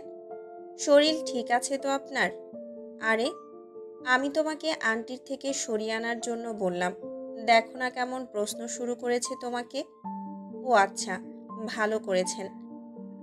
1 মিনিট, তৈরি হওনি কেন? 10 মিনিট আছে হাতে, জলদি করে রেডি হয়ে আসো। আচ্ছা আচ্ছা। আহানা গিয়ে মাকে বলল শাড়ির প্যাকেটটা দিতে। মা একটা প্যাকেট হাতে ধরিয়ে বললেন, এটা নাকি শান্তর মা কাল ওনাকে নিয়ে শপিংয়ে গিয়ে আহানার জন্য কিনেছিল। আহানা প্যাকেটটা নিয়ে সেই রুমে এসে শাড়িটা পরেই দৌড় দিল আবার। বিয়ের গাড়ির সামনে এসে দেখল শান্ত হেলান দিয়ে দাঁড়িয়ে ওর জন্য অপেক্ষা করছে, আর রিয়াজ, সূর্য, নওশাদ একটু দূরে ফটোশ্যুট করছে। এই যে শুনুন, ধরুন তো এটা। আহানা নিজের কানের দুল শান্তর হাতে দিয়ে চুলগুলো বাঁধতে লাগলো। বাঁধতে বাঁধতে বলল, ভেবেছি লেট হয়ে গেছে, তাই জাস্ট শাড়িটা পরেই বেরিয়ে পড়েছি। আহানার মা শান্তি রহমান জানালা দিয়ে ওদের দিকেই চেয়ে আছেন। আহানার মা শান্তর মায়ের হাতে হাত রেখে বললেন, দেখলা বুবু, কি সুন্দর লাগছে ওদের, মনে হয় যেন সবেমাত্র বিয়ে হয়েছে এমন লাগছে। শান্তি রহমান মুখটা ফ্যাকাশে করে ফেললেন কথাটা শুনে। বুবু, তুমি চিন্তা করো না, আমি বলছি না, ওরা একদিন না একদিন একজন আরেকজনকে ঠিকই বুঝবে। দেখোই না, কদিন আগে দুটো একটা আরেকটার মুখ দেখতে চাইতো না, আর এখন একসাথে থাকে সব সময়। এবার শুধু ওরা মুখ ফুটে বলার পালা। রিয়াজ গিয়ে প্রথমে বসলো, তারপর শান্ত আর আহানা ওর সাথে বসেছে। সামনের সিটে নওশাদ আর সূর্য কিলাকিলি করে কোনো রকম বসে পড়ল। উদ্দেশ্য ঢাকা ধানমন্ডি, নমিদের বাসা ওখানেই। আহানা জানালা দিয়ে বাইরের দিকে চেয়ে আছে। শান্ত রিয়াজের সাথে কথা বলছে আজ কি কি করবে ওরা সেটা নিয়ে। নওশাদ বলে উঠল, শান্ত, তুই কিন্তু একবার ধুমধাম করে বিয়ে করবি। ওদিনের বিয়েতে না ছিল কোনো মজা, না ছিল কোনো গান বাজনা। শান্ত হেসে বলল, ওটা বিয়েই ছিল না, জাস্ট একটা চুক্তি ছিল, যেটা দায়িত্বের খাতিরে করেছিলাম। তোরা তো জানিসই আমি আর আহানা একে অপরকে পছন্দ করি না। কথাটা আহানার বুকে গিয়ে বাঁধল। তারপর মনে হলো ঠিকই তো বলেছেন উনি। বাই দ্য ওয়ে, তোরা কাল বিছানায় গোলাপের পাপড়ি দিয়ে সাজিয়েছিলি কেন? শয়তানি করেছিলাম। আমরা তো ভেবেছিলাম তোরা দুজন দুজনকে মেনে নিয়েছিস। এটা ভুল, আমরা জীবনেও এক হব না। আহানার মনটা খারাপ হয়ে গেল। কেন হলো সে জানে না, তবে এতদিন ভাবত শান্ত ওকে কিছুটা হলেও লাইক করে। বাট এখন এইসব কিছু শুনে মনে হচ্ছে সব তার ভুল ধারণা ছিল। শান্ত ওকে ভালোই বাসে না, লাইকও করে না। বিয়েটা সে আমার সেফটির জন্যই করেছে, আর আমি কিনা কত কি ভেবে বসেছিলাম। ধানমন্ডিতে নমিদের বাসার গেটের সামনে আসতে ওরা দেখলো মেয়েদের ভিড় বরাবর গেটের কাছে। রিয়াজ পকেট থেকে 5,000 টাকা গুনে গুনে নিয়ে নওশাদের হাতে দিল লুকিয়ে রাখার জন্য। বাসা থেকে আসার সময় মা 10,000 টাকা দিয়ে বলেছেন গেটে টাকাগুলো দিতে। এত টাকা কেন দিব? 5,000 টাকা দিব, বাকিগুলো নওশাদ তোর কাছে রাখ আপাতত। এগুলো দিয়ে আমি হানিমুনে যাব। রিয়াজ, তোর মতো গিফটটা আমি আর দেখি নাই। যাই হোক, তোর বিয়ের গিফট হিসেবে তোরা নমির জন্য আমি বালির টিকিট করেছি, হানিমুন প্যাকেজ। সো টাকা নিয়ে ভাববি না। রিয়েলি?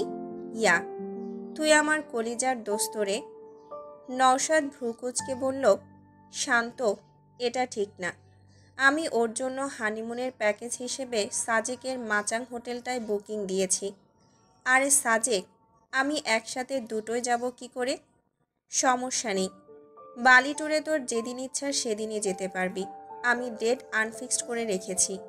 নাইস। সূর্য দাঁত কেলিয়ে বলল, আমি কিন্তু হানিমুন প্যাকেজ কাটিনি।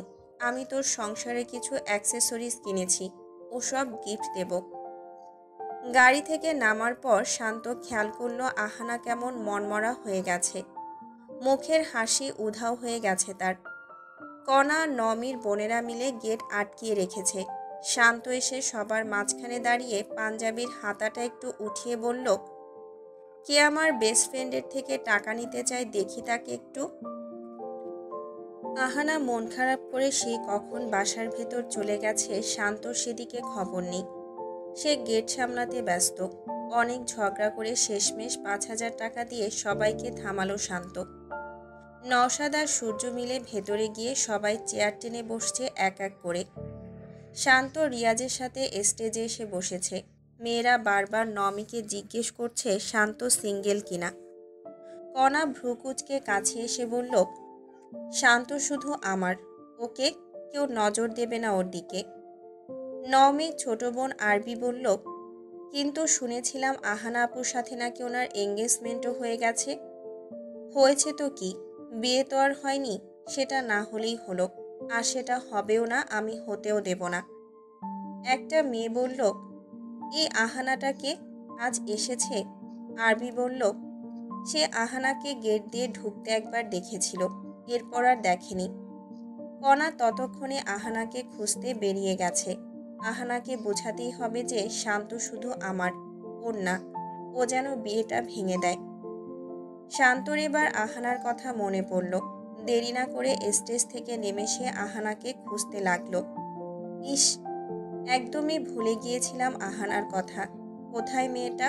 উফ। আহানা একটা রুমের কোণায় চুপ করে বসে আছে। তার আশেপাশে মানুষে ভর্তি। সম্ভবত এরা নমিয়াপুর আত্মীয় স্বজন। মন খারাপ থাকায় আহানা এখানে চুপ করে বসে আছে। কণা অবশেষে আহানাকে খুঁজে পেল। ওর সামনে এসে ওকে ধরে টেনে নিয়ে গেল বাড়ির সেকেন্ড ফ্লোরে। আহানা বিচলিত হয়ে জিজ্ঞেস করল, কি হয়েছে কণা আপু? আমাকে এভাবে এখানে কেন নিয়ে এসেছো? তুমি একটা কথা কেন বুঝতেছো না আহানা? শান্তকে আমি ভালোবাসি, ও শুধু আমার। তুমি মাঝখানে আসতে চাইছো কি জন্য? আর শান্ত তো তোমাকে পছন্দ করে না, তাহলে কেন তুমি পড়ে আছো? আহানা ভ্রুকুচকে বলল, আমাদের এঙ্গেজমেন্ট হয়ে গেছে, তারপরেও তুমি এসব কেন বলছো? বিয়ে তো আর হয় নাই, সময় আছে, ভেঙে ফেলো এখনই। আহানা বলতে গিয়েও পারল না। সে দাবি করতে পারবে না যে শান্ত লিগালি ওয়াইফ সে, কারণ শান্ত নিজের মুখেই বলেছে এটা একটা চুক্তি ছিল। আহানা মাথা নিচু করে চুপ হয়ে আছে। কণা আহানাকে ঝাঁকিয়ে বলল, আমি কিছুই শুনতে চাই না। তুমি এই সম্পর্ক শেষ করে দাও, না হলে কাউকে শান্তিতে থাকতে দেব না আমি। কণা চলে গেল কথাগুলো বলে। শান্ত পাগলের মতন আহানাকে খুঁজছে। শেষে আরবি এসে জানালো সে আহানাকে আর কণাকে সেকেন্ড ফ্লোরের দিকে যেতে দেখেছে। শান্ত সেদিকে ছুটল। তারপর সেখানে এসে দেখলো আহানা করিডোরের শেষে যে জানালাটা আছে সেটার কাছে দাঁড়িয়ে বাইরের দিকে চেয়ে আছে আনমনে। আহানা, তুমি এখানে? আমি তোমাকে খুঁজতে খুঁজতে পাগল হয়ে যাচ্ছিলাম। আমাকে না বলে কোথাও যাবে না একদম। আহানা চোখ মুছে পেছন ফিরে শান্তর দিকে তাকালো। তারপর স্বাভাবিক গলায় বলল, আমাকে খুঁজতে খুঁজতে পাগল হচ্ছিলেন কেন? এটা কেমন প্রশ্ন? তুমি আমার সাথে এসেছো যখন, তখন আমার সাথেই তো থাকবে। আমি যখন তোমাকে দেখলাম না কোথাও, তখন আমার তো ভয় লেগে গিয়েছিল। না জানি সাইমন রতন এসে পড়ল এই ভেবে। আহানা মুচকি হাসল। তারপর বলল, ও, এটারই ভয় বুঝি? হুম, চলো এখন। শান্ত আহানার হাত ধরে নিয়ে যাচ্ছে, আর আহানা এক দৃষ্টিতে শান্তর দিকে চেয়ে আছে। কষ্টে বুকটা ফেটে যাচ্ছে তার। আরেক হাত দিয়ে চোখ মুছে থেমে গেল সে। আবার কি হলো? কতদিন পর্যন্ত সেফটি দেবেন আমায়? যতদিন রতন আর সাইমন চিরতরে না যাচ্ছে, তোমার পিছু না ছাড়ছে ততদিন। তারপর তারপর তুমি তোমার পথে, আমি আমার পথে। সিম্পল। আহানা থ হয়ে শান্তর মুখের দিকে চেয়ে রইল।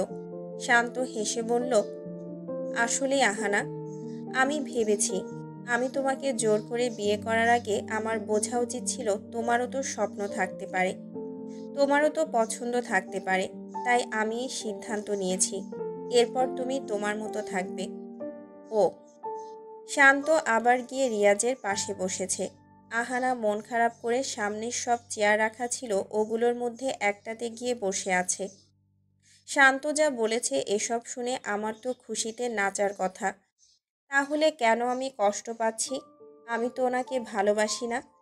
আর উনি তো আমাকে ভালো রাখার জন্যই কথাগুলো বললেন। আমার ভালো ভেবেই শরীর খারাপ লাগছে। এখন থেকে তো শান্তদের বাসা কাছেই, আমি বরং বাড়ি ফিরে যাই, এখানে ভালো লাগছে না। আহানা উঠে শান্তকে বলতে যাবে যে সে চলে যাচ্ছে, তখনই শান্তর ফোন আসলো। সে কথা বলতে বলতে একটু দূরে গিয়ে দাঁড়িয়েছে। আহানা 5 মিনিট ধরে দাঁড়িয়ে আছে, কিন্তু শান্তর কথাই যেন শেষ হচ্ছে না। বিরক্তির চরম পর্যায়ে। উপায় না পেয়ে আহানা এগিয়ে রিয়াজের কাছে এসে বলল, ভাইয়া, আমার শরীর ভালো লাগছে না, আমি বাসায় ফিরে যাচ্ছি। আপনি প্লিজ ওনাকে বলে দেবেন এই কথা। উনি ফোনে কথা বলছেন সেই কখন থেকে। কিন্তু আহানা, বিয়ের খাবার তো খেয়ে যাও। না ভাইয়া, আমার একটু রেস্ট দরকার। ঠিক আছে, সাবধানে যেও। আহানা চলে গেল সাথে সাথে। শান্ত কথা শেষ করে পেছন ফিরে চেয়ারটার দিকে তাকালো, যেটাতে এতক্ষণ আহানা বসেছিল। ওকে আবারও দেখতে না পেয়ে শান্তর ভীষণ ভয় হলো।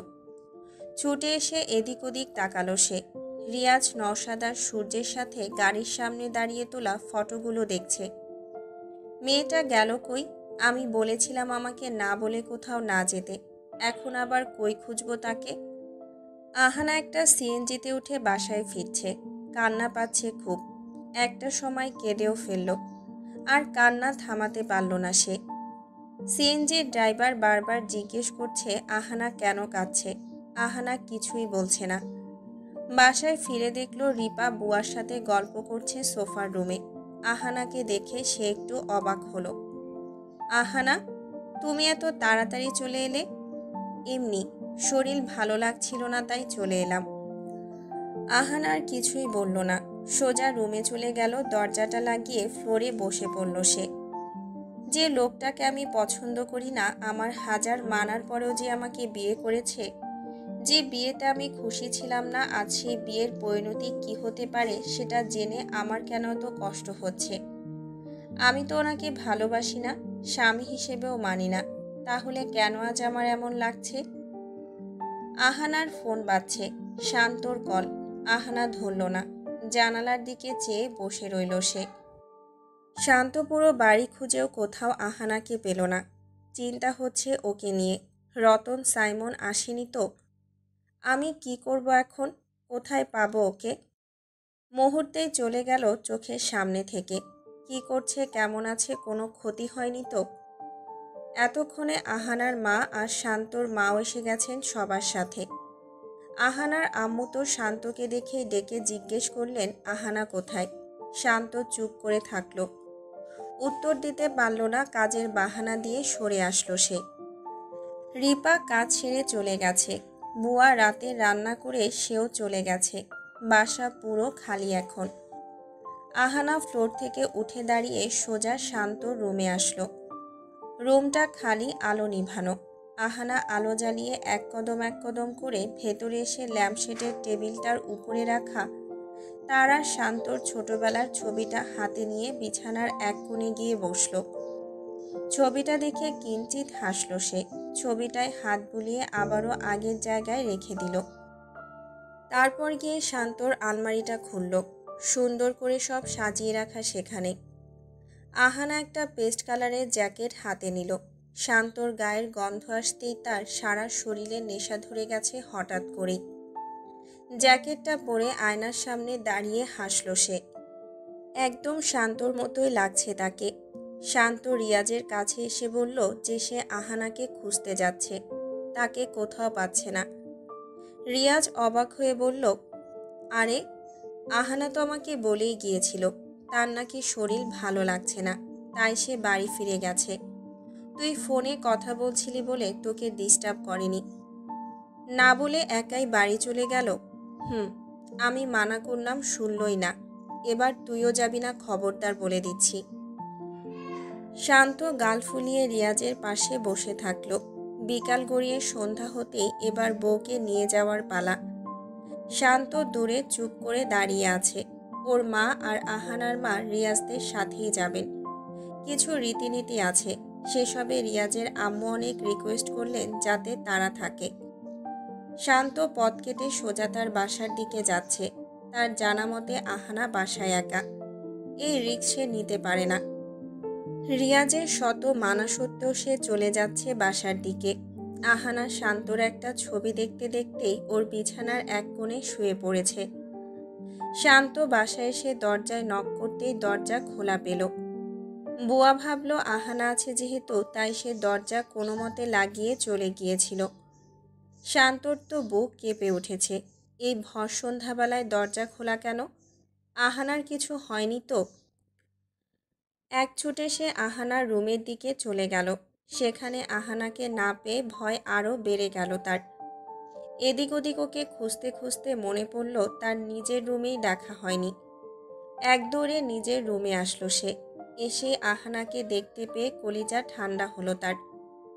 আহানা ওর জ্যাকেটটা গায়ে দিয়ে বিছানায় গুটিসুটি দিয়ে ঘুমাচ্ছে। শান্তর প্রচণ্ড রকম রাগ হলো।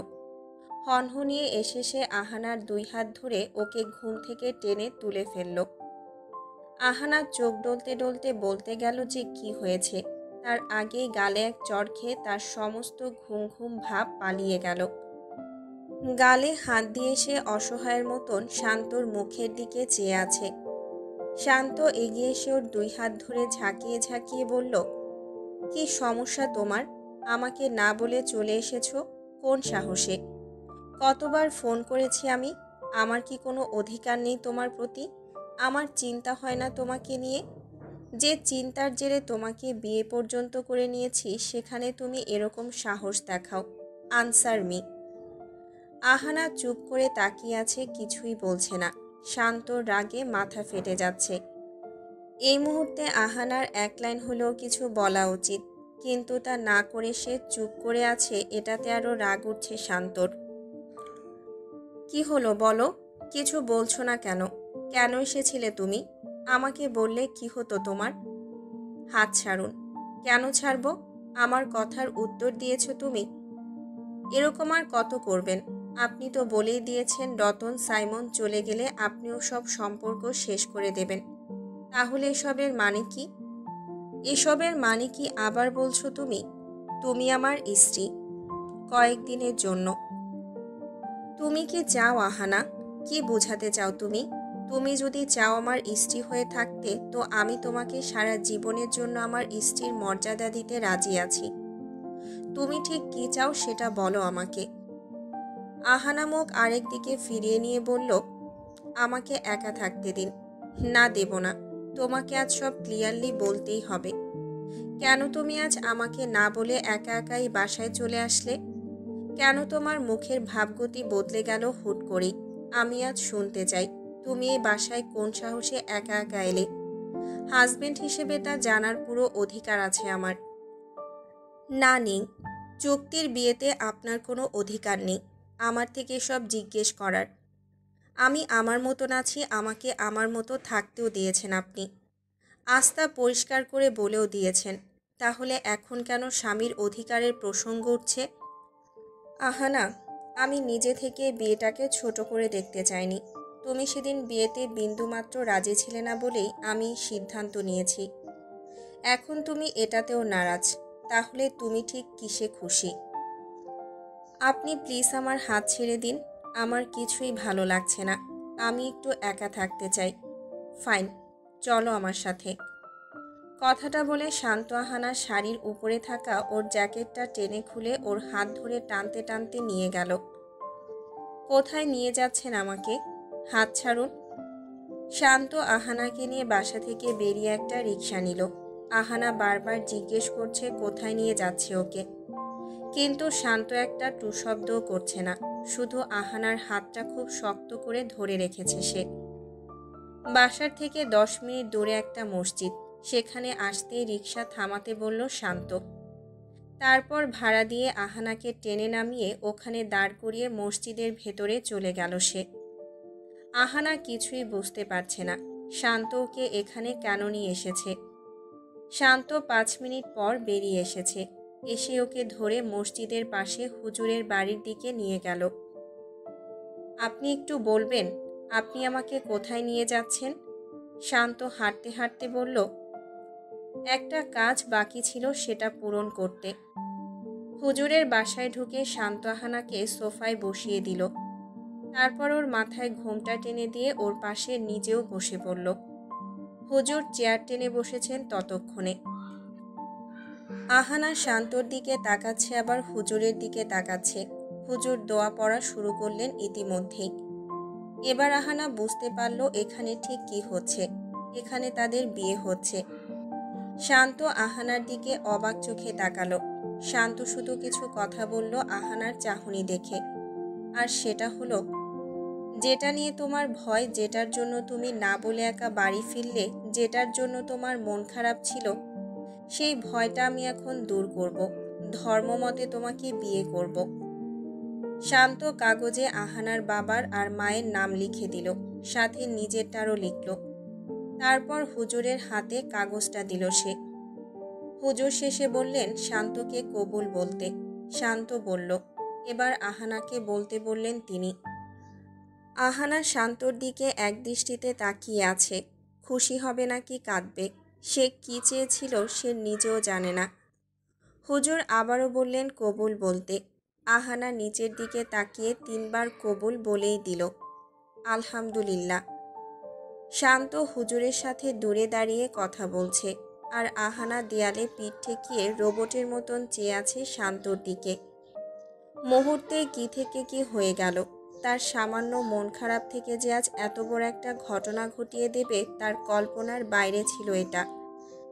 শান্ত হুজুরের সাথে কথা শেষ করে আবারও আহানার হাত ধরে টেনে ওনার বাসা থেকে বেরিয়ে চলে আসলো। এবার আরেকটা রিক্সা নিল তাদের বাড়ি ফেরার জন্য।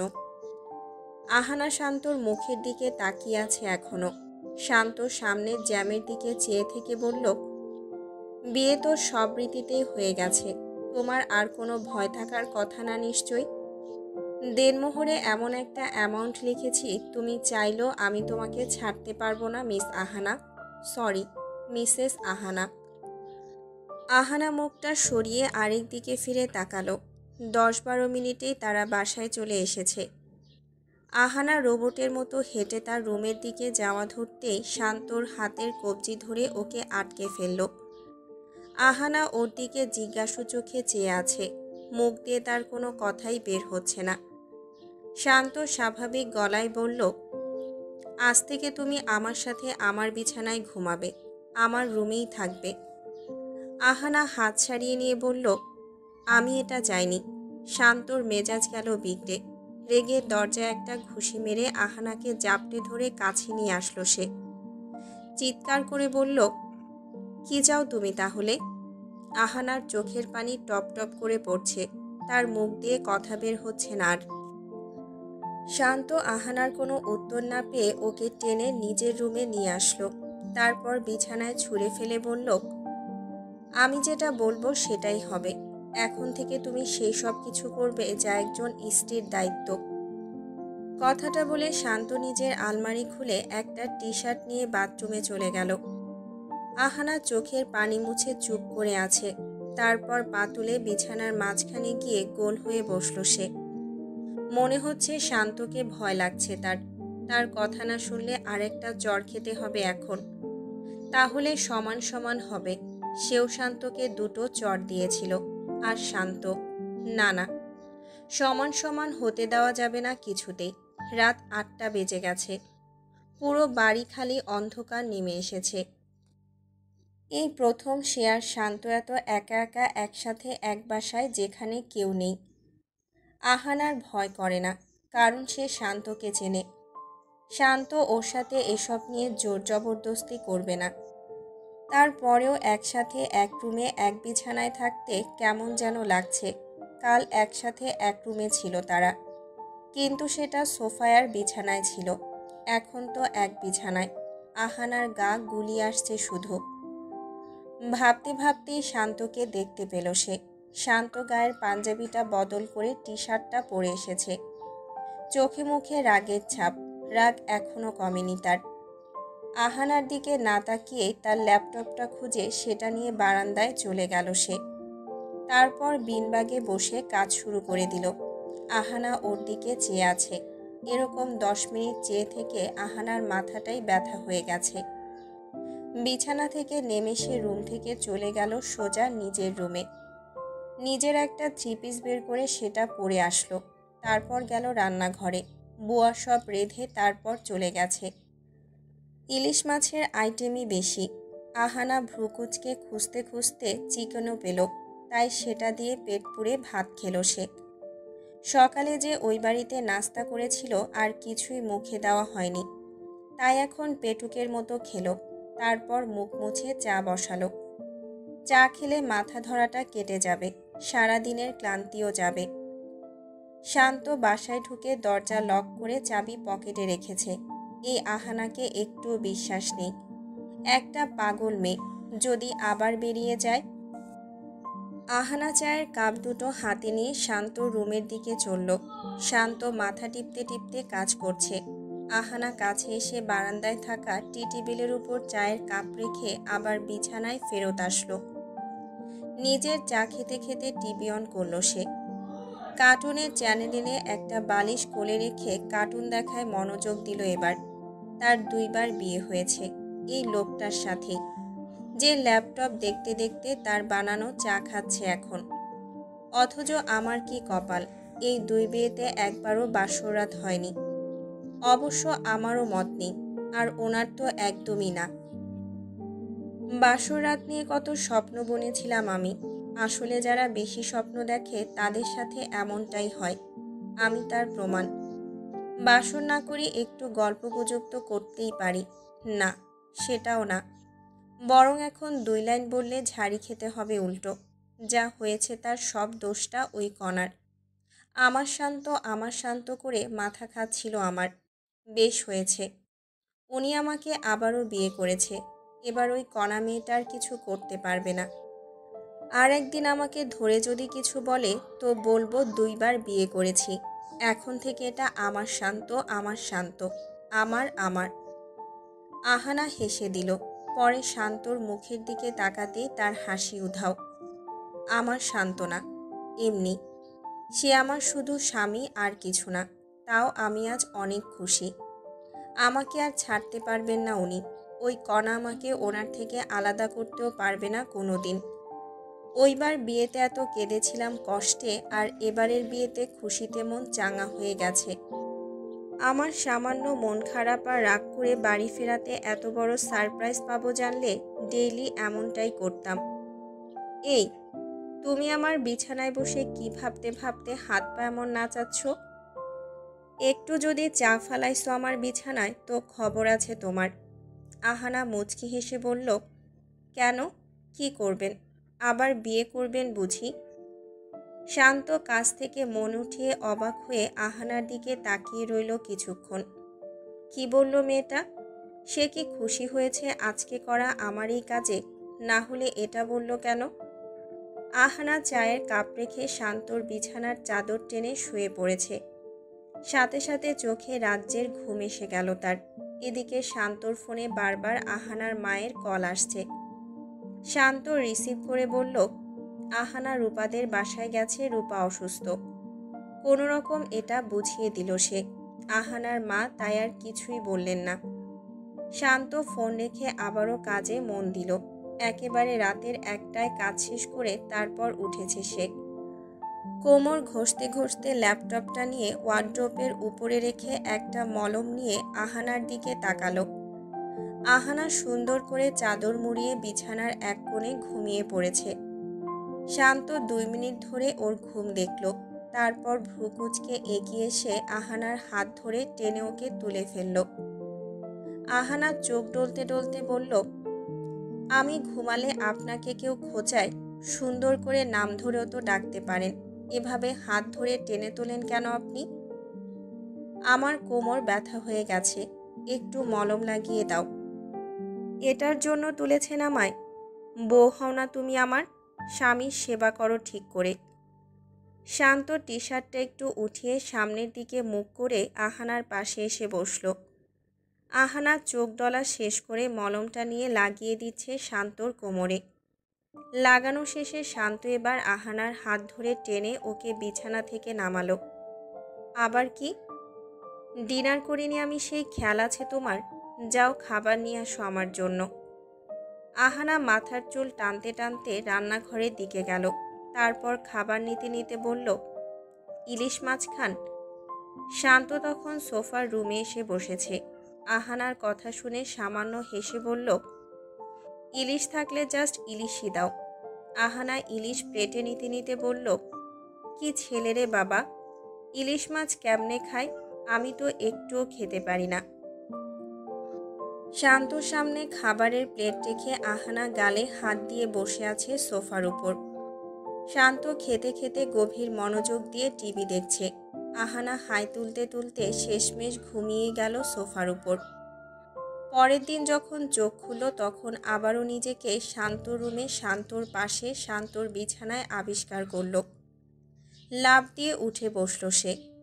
শান্ত পাশেই ঘুমাচ্ছে। ঘড়িতে ভোর 5টা বাজে তখন। আহানা শান্তর দিকে কিছুক্ষণ চেয়ে থেকে আবারও ঘুমিয়ে পড়ল। এই সময়ে ঝগড়া করার মন মানসিকতা নেই তার। পরে সকালে 8টা-9টার দিকে উঠে ঝগড়া করা যাবে। এখন আপাতত এই সুন্দর সময়ে ঘুমায় একটু, পরেরটা পরে দেখা যাবে। সকাল হতেই যখন সে চোখ খুলল সেই শান্তকেই দেখল। হাতে তার একটা নীল রঙের শাড়ি আর গয়নাগাটিও আছে। সে দাঁত কিলিয়ে বলল, ম্যাডাম বউ, আপনার কি খবর আছে আজ বউ ভাত? আহানা আড়মোড়া ভাঙতে ভাঙতে বলল, কার? আমার?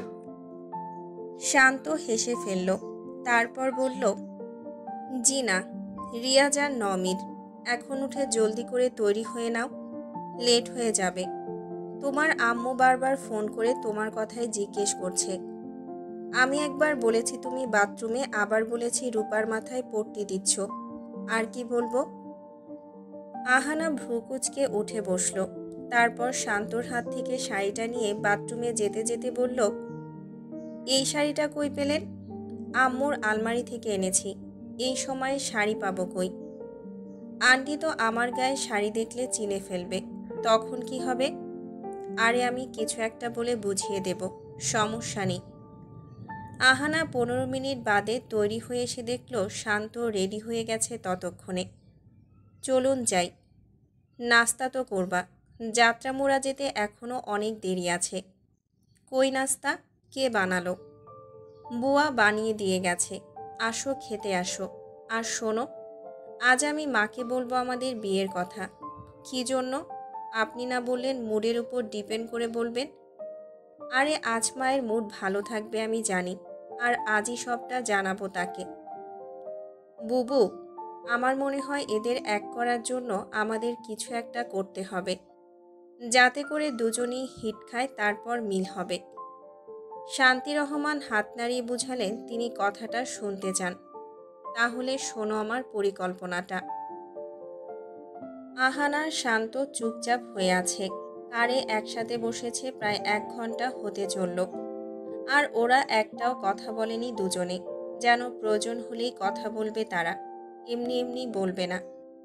শেষে শান্তই মুখ খুলল, শোনো, মাকে বলবা না যে বিয়ে 2বার হয়েছে। বলবা হয়েছে লিগালিয়ান ধর্ম মতেও। 2বার আলাদা করে করেছি এটা বলতে যেও না। যা বলার আমি বলবো, মোট কথা তুমি চুপ থাকবে, ওকে? হুম। যাত্রামোড়া এসে গেছে। শান্ত আর আহানা রিয়াজের বাসার দিকে হেঁটে চলছে মাটির পথটা ধরে। মাটির পথটার পাশে থাকা গাছগুলো ঝিলিক বাতি দিয়ে সাজানো পুরোটা। লাল নীল সবুজ বাতি, সুন্দরী লাগছে। তবে শান্ত আর আহানার মধ্যে দুজনের একজনও এই সৌন্দর্য দেখছে না। তাদের মাথায় শুধু ঘুরছে দুই মাকে সত্যিটা বলার পর কি ঘটবে, নেগেটিভ নাকি পজিটিভ। অবশেষে বাসার মেন দরজার সামনে এসে দুজন দাঁড়ালো। মানুষ যতজন আছে তারা সবাই যে যার কাজে ব্যস্ত। শান্ত তার মাকে খুঁজে বের করলো। উনি নিতুর চুল ঠিক করে দিচ্ছেন আর আহানার মা চা খাচ্ছেন। শান্ত সেদিকে গেল সোজা, তারপর শক্ত গলায় বলল, মা। শান্তি রহমান নিতুর চুল থেকে হাত সরিয়ে শান্তর দিকে তাকালেন। আহানার মাও তাকালেন ওর দিকে। মা, আমি তোমাকে কিছু বলতে চাই। আহানার মা মুচকি হেসে স্বাভাবিক গলায় বললেন, তার আগে আমার আর বুবুর ডিসিশন কি হয়েছে সেটা শোনো। কি? আমরা দুজন মিলে একটা সিদ্ধান্ত নিয়েছি, যেটা শুনলে আশা করি তোমরা দুজনেই অনেক খুশি হবে। আসলে তোমরা যেটা চাও সেটাই করব আমরা এখন। কি করবে মা? শান্ত আর আহানা বুঝতে পারছে না ওনারা কিসের ডিসিশন নিয়েছেন। আহানার মা চায়ের কাপটা টেবিলের উপর রেখে দিয়ে হাতের আঙুলগুলো নাড়াতে নাড়াতে বললেন, শান্ত, তোমার জন্য আমরা একটা মেয়ে ঠিক করেছি। তার নাম কণা। সে নাকি তোমাকে অনেক ভালোবাসে। আর আহানা, তোর জন্য একটা ছেলে ঠিক করেছি। সে এখানকারই ছেলে, নাম রামিম। এবার বলো তোমরা খুশি তো? কথাটা শুনে শান্ত আর আহানা হাঁ করে চেয়ে রইল। মুখ দিয়ে যে কথা বের হওয়ার কথা সেটা ভেগে গেছে। এখন তারা ভাবছে তারা আসলেই কি শুনল এটা। এবার যদি আবারও বিয়ে করে তাহলে এই নিয়ে 3 বার। দুজনেই ধপ করে পেছনে থাকা সোফায় বসে গেল। একজন আরেকজনের মুখ চাওয়াচাওয়ি করছে। তাদের এখন কি বলা উচিত? মায়ের মুখের হাবভাব দেখে বোঝা যাচ্ছে তাদের নিজেদের বিয়ের কথা এখন বললে তুলকালাম কাণ্ড বাঁধবে। আহানাকে শান্ত বলে দিয়েছিল মুখ না খুলতে, তাই সে আপাতত চুপ করে বসে আছে। শান্ত কি বলবে সেটাই ভাবছে। ওদিকে আহানার মা আর শান্তর মা তাদের দিকে চেয়ে আছে উত্তরের আশায়। শান্ত হালকা কাশি দিয়ে পানি 1 গ্লাস নিয়ে খেলো। আহানা মাথায় হাত দিয়ে বসে আছে। কি হলো? তোমরা দুজন মুখ বাংলার 5 করে রেখেছো কেন? আমাদের ডিসিশন তোমাদের ভালো লাগেনি নাকি? আসলে আন্টি, শান্তি রহমান আঙুল তুললেন শান্তর দিকে। চোখ রাঙিয়ে চেয়ে রইলেন। চোখের আগুন দিয়ে বুঝিয়ে দিলেন তিনি তার সিদ্ধান্তে অটল। বৌভাতে সব মেহমানরা আসছে। এক এক করে বেলা 12টা বাজে তখন।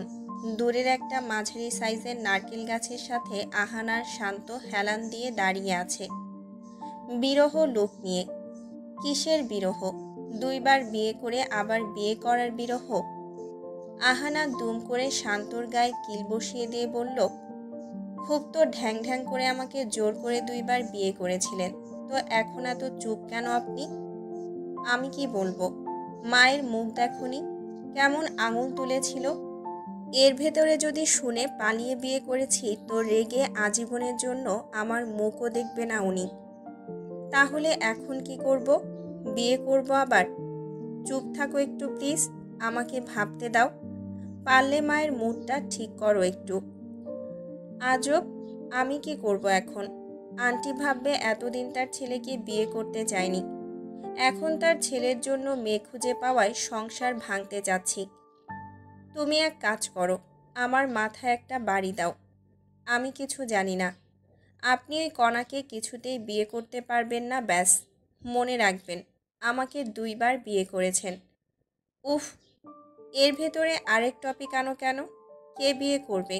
এক বউকে সামলাতে 2 বার বিয়ে করতে হয় তাকে। আবার বুঝি আরেক ঝামেলা ঘাড়ে আনবো আমি? তো কি করবেন তাহলে? ভাবতে দাও। যাও, 1 গ্লাস শরবত নিয়ে আসো আমার জন্য। হুম। আহানা বাসার দিকে যেতেই পড়ল কণার সামনে। কণা হাতে লাগানো নতুন নেল পলিশ ফু দিতে দিতে বলল, আহানা, শুনেছ নিশ্চয়ই? শান্তি আন্টি, আমার হবু শাশুড়ি মা, উনি নাকি আমার আর শান্তর বিয়ে ঠিক করেছেন। আহানা ভ্রুকুচকে এদিক ওদিক তাকালো একবার। না, আশেপাশে শুনে লাগানোর মতন কোনো আন্টি নেই। আহানা এবার তার 2 হাত ভাঁজ করে একটু এগিয়ে এসে দাঁড়ালো। তারপর মুখ বাঁকিয়ে বলল, তোমার খুব শখ না আমার শান্তর সাথে সম্পর্ক করার? তো ফাইন, আমার ছেলের ফুপু বানাবো তোমাকে। কথাটা বলে আহানা চলে গেল। কণা ভাবনায় পড়ে গেল। আহানার ছেলের ফুপুসে হওয়া মানে আহানার হাজবেন্ডের বোন সে, তার মানে শান্তর বোন। বেয়াদব মেয়ে কোথাকার, আমার শান্তকে আমার উডবি ভাই বানিয়ে দিয়েছে। স্টুপিড।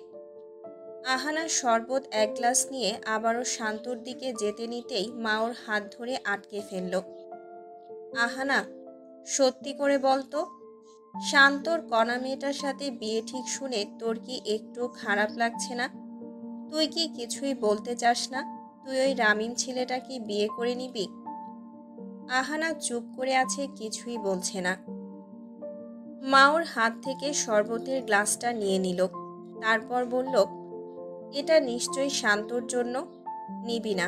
যাকে বিয়ে করার কথা শুনে বাড়ি মাথায় তুলেছিস, তার প্রতি তোরা তো দরদ কিসের?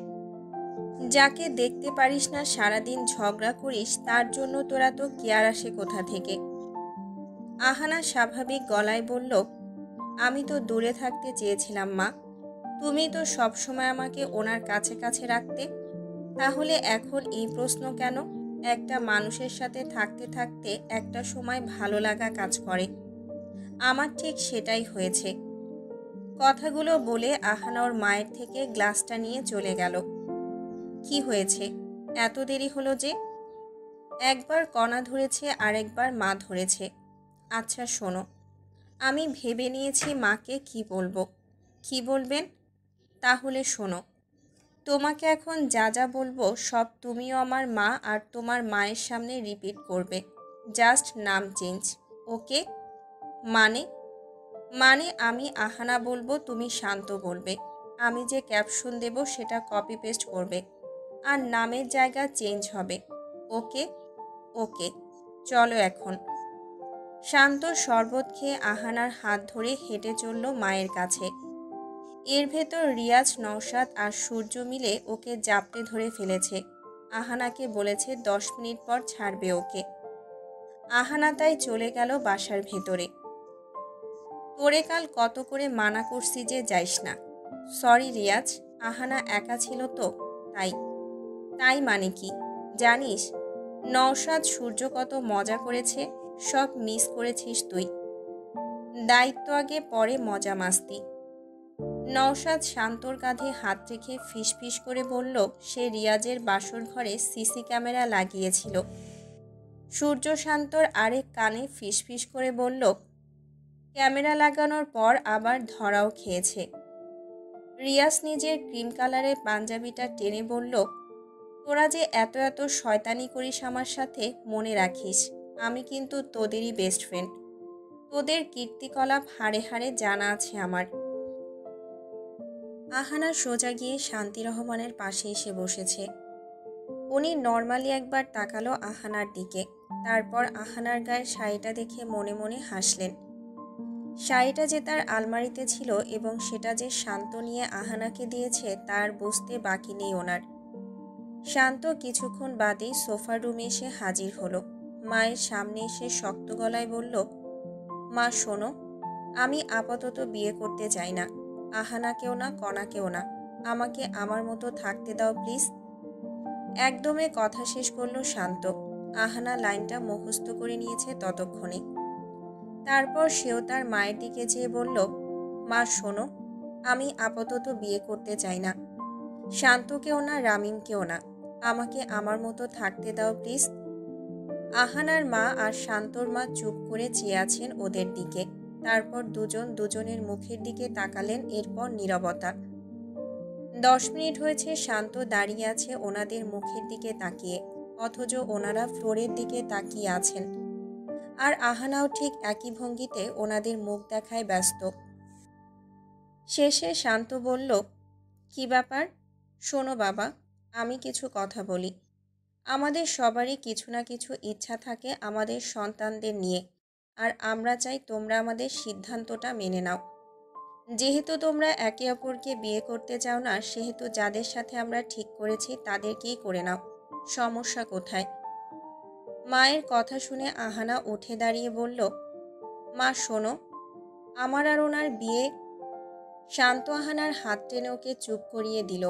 তারপর বলল, আমাদের সময় দাও। হুটহাট করে বিয়ের কথা বললেই তো আর বিয়ের পিড়েতে বসে যাওয়া যায় না। ঠিক আছে, সময় নাও তোমরা। আজকালকার ছেলেমেয়েরা মায়েদের কথায় গুরুত্বই দেয় না, যা বুঝলাম। আহানা বাসা থেকে বেরিয়ে দূরে গিয়ে দাঁড়িয়ে পড়েছে। বিবাহিত হওয়া সত্ত্বেও বিয়ের কথা চলছে তার আর তার স্বামীর, তাও আরেকজনের সাথে। আর আমার স্বামী সব অস্বীকার করছে, তাও আন্টির ভয়ে। আরে, আন্টি তো জানলে আরও খুশি হবেন। একটু নারাজ হলেও পরে খুশি খুশি মেনে নেবেন তিনি। এটা তার কাছে একটা সারপ্রাইজ হবে। আর তাকে দেখো, ভিতর ডিম একটা, বুঝতেই চায় না। রিয়াজের বৌভাত শেষ হয়েছে সবেমাত্র, যে যার বাসায় চলে যাচ্ছে। আহানা, শান্ত আর তাদের মা সাথে নিতু এককারে উঠে বাড়ি ফিরছে। আহানার মা তো রামিম ছেলেটার গুণগান গাইতে গাইতে শেষ। কাঁচপুর ব্রিজ দিয়ে যাওয়ার সময় শান্তর মন চাচ্ছিল কাঠটা ব্রিজ টপকিয়ে পানিতে ফেলতে।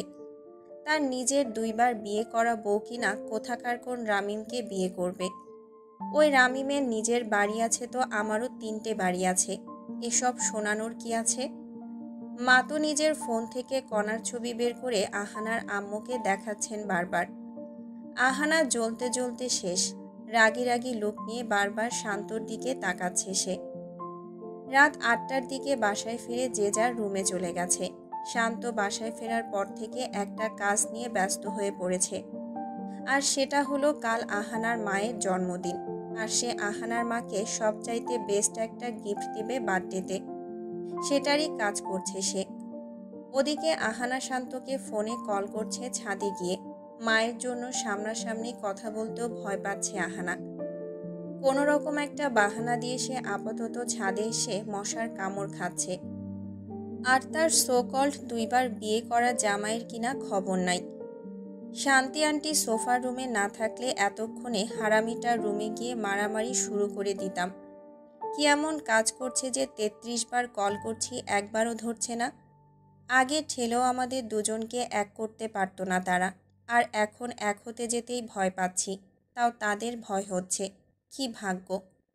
এই জন্যই বুঝি বলে দাঁত থাকতে দাঁতের মর্ম বোঝে না। যাই হোক, অন্য কোনো পন্থা অবলম্বন করতে হবে যা দেখছি। এভাবে সারা রাত মশার কামড় খেয়েও ওই শান্তর মুখ দেখব না।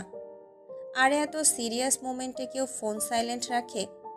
নেক্সট কি হবে তাই নিয়ে ডিসকাস করার জন্য ফোন করছি, কোনো প্রেম করার জন্য না। আমার টেস্টটা তো খারাপ না। শান্ত খাটের মাঝখানে বসে অনলাইনে বার্থডে ওয়ার্ড বেলুন অর্ডার করছে আর কেক অর্ডার করছে। হঠাৎই তার বারান্দায় শব্দ হলো, ধপাস। তারপর হালকা করে ওমাগো আমার কোমর গেল গো বলার আওয়াজ আসলো। শান্ত ফোনটা সাইডে রেখে বিছানা থেকে নামতেই ওপার থেকে রণচণ্ডী রূপ ধারণ করে আহানা এগিয়ে আসলো। ওড়না কোমরে বাঁধা আর চোখে মুখে আগুন নিয়ে। হাতে পায়ে কাদাও লেগে আছে। শান্ত আহানাকে দেখা শেষ করে বলল, কি হয়েছে? আমার রুমের কি দরজা নাই? এরকম লুটুপুটি খেয়ে এসেছো কেন? চুপ, আন্টি শুনে ফেলবে। সোফার রুমে উনি, আর দরজা দিয়ে আসবো মানে? আপনি জানেন মা আমাকে আপনার থেকে দূরে থাকতে বলেছে। তো থাকো। মানে কি এসবের? ভুলে গেছেন কয়বার বিয়ে করেছেন আমাকে? না, ভুলি নাই। কিসের জন্য এত 7 সাগর পাড়ি দিয়েছ সেটা বলো এখন। আমার অনেক কাজ আছে। ভাব দেখান? কাকে দেখান? জানেন, আমি আপনাকে 33.5 বার কল করেছি। 33.5 মানে? কল আবার সাড়ে হয় কি করে? লাস্টবার কল করে রিং একবার হওয়ার পর কেটে দিয়েছিলাম, তাই ওটা সাড়ে ধরেছি। শান্ত মাথায় হাত দিয়ে বিছানায় বসে বলল, তুমি একটা উন্মাদ। যা বলার বলবা। আগে বাথরুমে গিয়ে হাত পায়ের কাদা পরিষ্কার করে আসো। আহানা তাই বাথরুমের দিকে গিয়ে হাত পা ধুয়ে আবার ফেরত আসলো। বলো এবার। আরে কি বলবো? আপনি জানেন না? নাকি সব ভুলে গেছেন? আপনার আজকের প্ল্যান তো ফ্লপ হলো। নেক্সট কি হবে? আমার আজকের প্ল্যান কার্যকর না হলেও পরিস্থিতি আয়ত্তে এসেছে বই কি। তারপর কি করবেন সেটা বলেন। তারপর তারা বাড়াবাড়ি করলে বিয়ের কথা বলে দেব। আবার বিয়ে করা তো একদমই সম্ভব না। হুম, সেটাই। তাহলে যাই আমি। দাঁড়াও। কি? কাল তোমার জন্য বিরাট একটা সারপ্রাইজ অপেক্ষা করছে আহানা। অবশ্য গিফটটা আন্টির জন্য, তবে আই থিঙ্ক তুমি সবচাইতে বেশি খুশি হবে। তাই নাকি? আমাকে খুশি করতে পারবেন? সেদিন পারবেন যেদিন আপনি নিজের মুখে বিয়ের কথাটা বলতে পারবেন সবাইকে। তার আগে আহানা খিলখিল করে হাসবে না। কথাটা বলে আহানা চলল বারান্দার দিকে, টপকে নিচে নামবে। শান্ত এগিয়ে এসে ওর হাত ধরে টান দিয়ে কাছে নিয়ে আসলো। তারপর বলল, তাহলে তুমি বিয়েটা মানছ? তুমি চাও আমার স্ত্রী হয়ে থাকতে? আমাকে পছন্দ করো নাকি? আমাকে ভূতে ধরে নাই। জাস্ট নিজের অধিকারটার জন্যই এত কষ্ট করছি আমি, আর কিছু না। শান্ত পকেটে হাত দিয়ে রুমের দিকে যেতে যেতে বলল, তাহলে তো অন্য অধিকারও প্রাপ্য তোমার। আহানা ভ্রু কুঁচকে কথার উত্তর না দিয়ে গ্রিল টপকে নিচে নেমে চলে গেল। পরের দিন সকাল থেকে আহানার মায়ের রুম থেকে বের হওয়া বারণ। শান্ত আর আহানা মিলে ডেকোরেশন করছে সোফার রুমটাতে। আহানা নিজের হাতে একটা কেক বানিয়েছে আর শান্ত একটা অর্ডার করেছে। এদিকে মা তো জানে তার জন্মদিন বলে ওরা এমন করছে। মায়ের তখন খুশি লাগতো যখন আহানার বাবা ছিল, এখন আর এসবে খুশি আসে না তার। যাই হোক, সকাল 11টা অবধি আহানা আর শান্ত সবটা রেডি করে ফেলল। সাথে নিতু আর রিপাও হেল্প করেছে। আহানা মায়ের চোখ বেঁধে সোফার রুমে এনে চোখের বাঁধন খুলে দিল। সাথে সাথে সবাই বলল হ্যাপি বার্থডে। মা খুশি হলেন, শান্তর মাথায় হাত বুলিয়ে দিলেন। আহানা ভ্রু কুঁচকে বলল, বারে, 51% ডেকোরেশন আমি করেছি। আগে আমার মাথা মুছে দেওয়া উচিত ছিল তোমার। তুই তো আমার মেয়ে, তোকে আবার আলাদা করে মাথা মুছে দিতে হয়? আহানা মুখ বাঁকিয়ে বলল, নাও কেক কাটো। মা কেক কেটে সবার আগে শান্তর মাকে খাওয়ালো, তারপর নিতুকে, তারপর শান্তকে। সবার শেষে আহানাকে। অবশ্য এতে আহানা রাগ করেনি, কারণ পুরো ডেকোরেশনটা তাদের খরচেই হয়েছে। আহানা এসব ভাবতে ভাবতে এরই মাঝে শান্ত বলে উঠল, ওনার জন্য বিরাট একটা সারপ্রাইজ সে রেডি করেছে। আহানার মা জিজ্ঞাসু চোখে তাকিয়ে বললেন, কি সেটা? তার জন্য চোখ আবারও বাঁধতে হবে। শান্ত দুটো ফিতা নিয়ে আসলো রুম থেকে। আহানা বলল, দুটো কেন? উত্তরে শান্ত বলল, একটা তার। কেন? সারপ্রাইজ দুজনেরই। চুপ থাকো না, সব আগে বলে দিলে সেটা সারপ্রাইজ থাকে। আচ্ছা আচ্ছা। আহানাকে আর ওর মায়ের চোখে শান্ত ফিতা বেঁধে দিল। তারপর ওদের নিয়ে কারে বসলো সে। মাকে বলে আসলো সে ঠিক কী কারণে যাচ্ছে। মায়ের চোখে মুখে খুশি ফুটে উঠল শান্তর কথা শুনে। ওদিকে আহানা গেস করার চেষ্টা করছে ঠিক কী সারপ্রাইজ হতে পারে। তো প্রায় 30 মিনিটের পথযাত্রার পর কার থামল। শান্ত কারের দরজা খুলে আহানা আর ওর মাকে বের করল। তারপর একটা বাড়ির সামনে নিয়ে এক এক করে ওদের চোখের বাঁধন খুলে দিল সে। এটা সেই বাড়ি যেই বাড়ি থেকে 7 বছর আগে তাদের বের করে দেওয়া হয়েছিল, যে বাড়িটার সাথে সাথে তাদের আর্থিক স্থান বদলে গিয়েছিল। আজ সেই বাড়িটার সামনে তারা দাঁড়িয়ে আছে। নীল রঙের দোতলা একটা বাড়ি, সামনে শতে শতে নাম না জানা বিদেশি ফুলের বাগান। অবশ্য আগে গন্ধরাজের বাগান ছিল। সেই বাগানটা নষ্ট হয়ে যাওয়ায় শান্ত নিজের মনের মতো করে বাগানটা সাজিয়ে নিয়েছে। বাড়ির সামনে লাল রঙের একটা গাড়ি। এটা সেই গাড়ি যেটা চালিয়ে আহানার বাবা ওকে স্কুলে দিয়ে আসতো। আহানা কারের কাছে দৌড়ে গিয়ে দাঁড়ালো। চোখের সামনে আজও ভাসছে বাবা তার হাত ধরে কারে বসাতো তাকে, মা হাসতো, টাটা দিত। সব একটা কার অ্যাক্সিডেন্টে ছারখার হয়ে গেছে। আহানার মা বাড়িতে ঢোকার আগেই পেছন ফিরে শান্তকে জড়িয়ে ধরে কেঁদে ফেললেন। শান্ত তাকে আজ এত বড় উপহার দেবে তা তার কল্পনার বাইরে ছিল। আহানা ততক্ষণে বাড়ির ভেতরে চলে গেছে। সোফা রুমটা একটু দূরে, শুরুতেই পড়ে একটা ফুলদানি। সব যেন সেই আগের মতনই। শান্ত ঠিক মনে রেখেছে বাড়িটা আগে কীরকম ছিল। সোফায় হাত বুলিয়ে আহানা চলে যেতে নিতেই থেমে গেল। সোফায় তাদের ছোটবেলার আঁকিবুকির দাগ এখনো লেগে আছে। আহানা মনের অজান্তেই হাসল। তারপর সিঁড়ি বেয়ে দোতলায় গেল নিজের রুমে। নিজের রুম দেখে আহানা কেঁদে ফেলল সাথে সাথে। তার সেই গোলাপি রঙের বিছানার চাদর, মিকি মাউসের লম্বাটে একটা পুতুল পাশে। আহানা পুতুলটা জড়িয়ে ধরে বসে পড়ল। মজনু চাচা তাকে পুতুলটা নিতে দেয়নি, অথচ তার সবচেয়ে প্রিয় বন্ধু ছিল এই পুতুলটা। পুতুলটা দামি হওয়ায় চাচা রেখে দিয়েছিলেন। আহানা বারান্দায় গিয়ে দাঁড়ালো এবার। সম্পূর্ণ বাগানের ঠিক মাঝখানে আহানার রুমের বারান্দাটা বানানো, যাতে সেখানে দাঁড়ালেই ফুলের সব সুবাস উপভোগ করা যায়। আহানা মুচকি হেসে বারান্দার নিচে তাকাতেই চোখ পড়ল শান্তর উপর। শান্ত যেন এতক্ষণ ওর দিকেই চেয়েছিল। আন্টি বাসার ভেতরে চলে যাওয়ায় শান্ত যেতে নিচ্ছিল। ঠিক তখনই সে আহানাকে দেখতে পেয়েছে বারান্দাতে। তাই সেখানেই দাঁড়িয়ে থেকে আহানার চোখ মুখের হাসি দেখতে ব্যস্ত হয়ে গেল।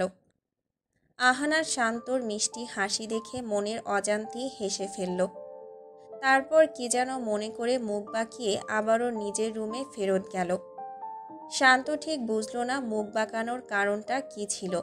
তারপর সেও বাসার ভেতরের দিকে চলল। আহানার মা হাত দিয়ে ছুঁয়ে ছুঁয়ে বাসার প্রতিটা আসবাবপত্র দেখছেন, আর গায়ের হালকা গোলাপি রঙের শাড়িটার আঁচল দিয়ে চোখের পানি মুছছেন। সব কিছুতে আহানার বাবার স্মৃতি আষ্টেপৃষ্ঠে লেগে আছে।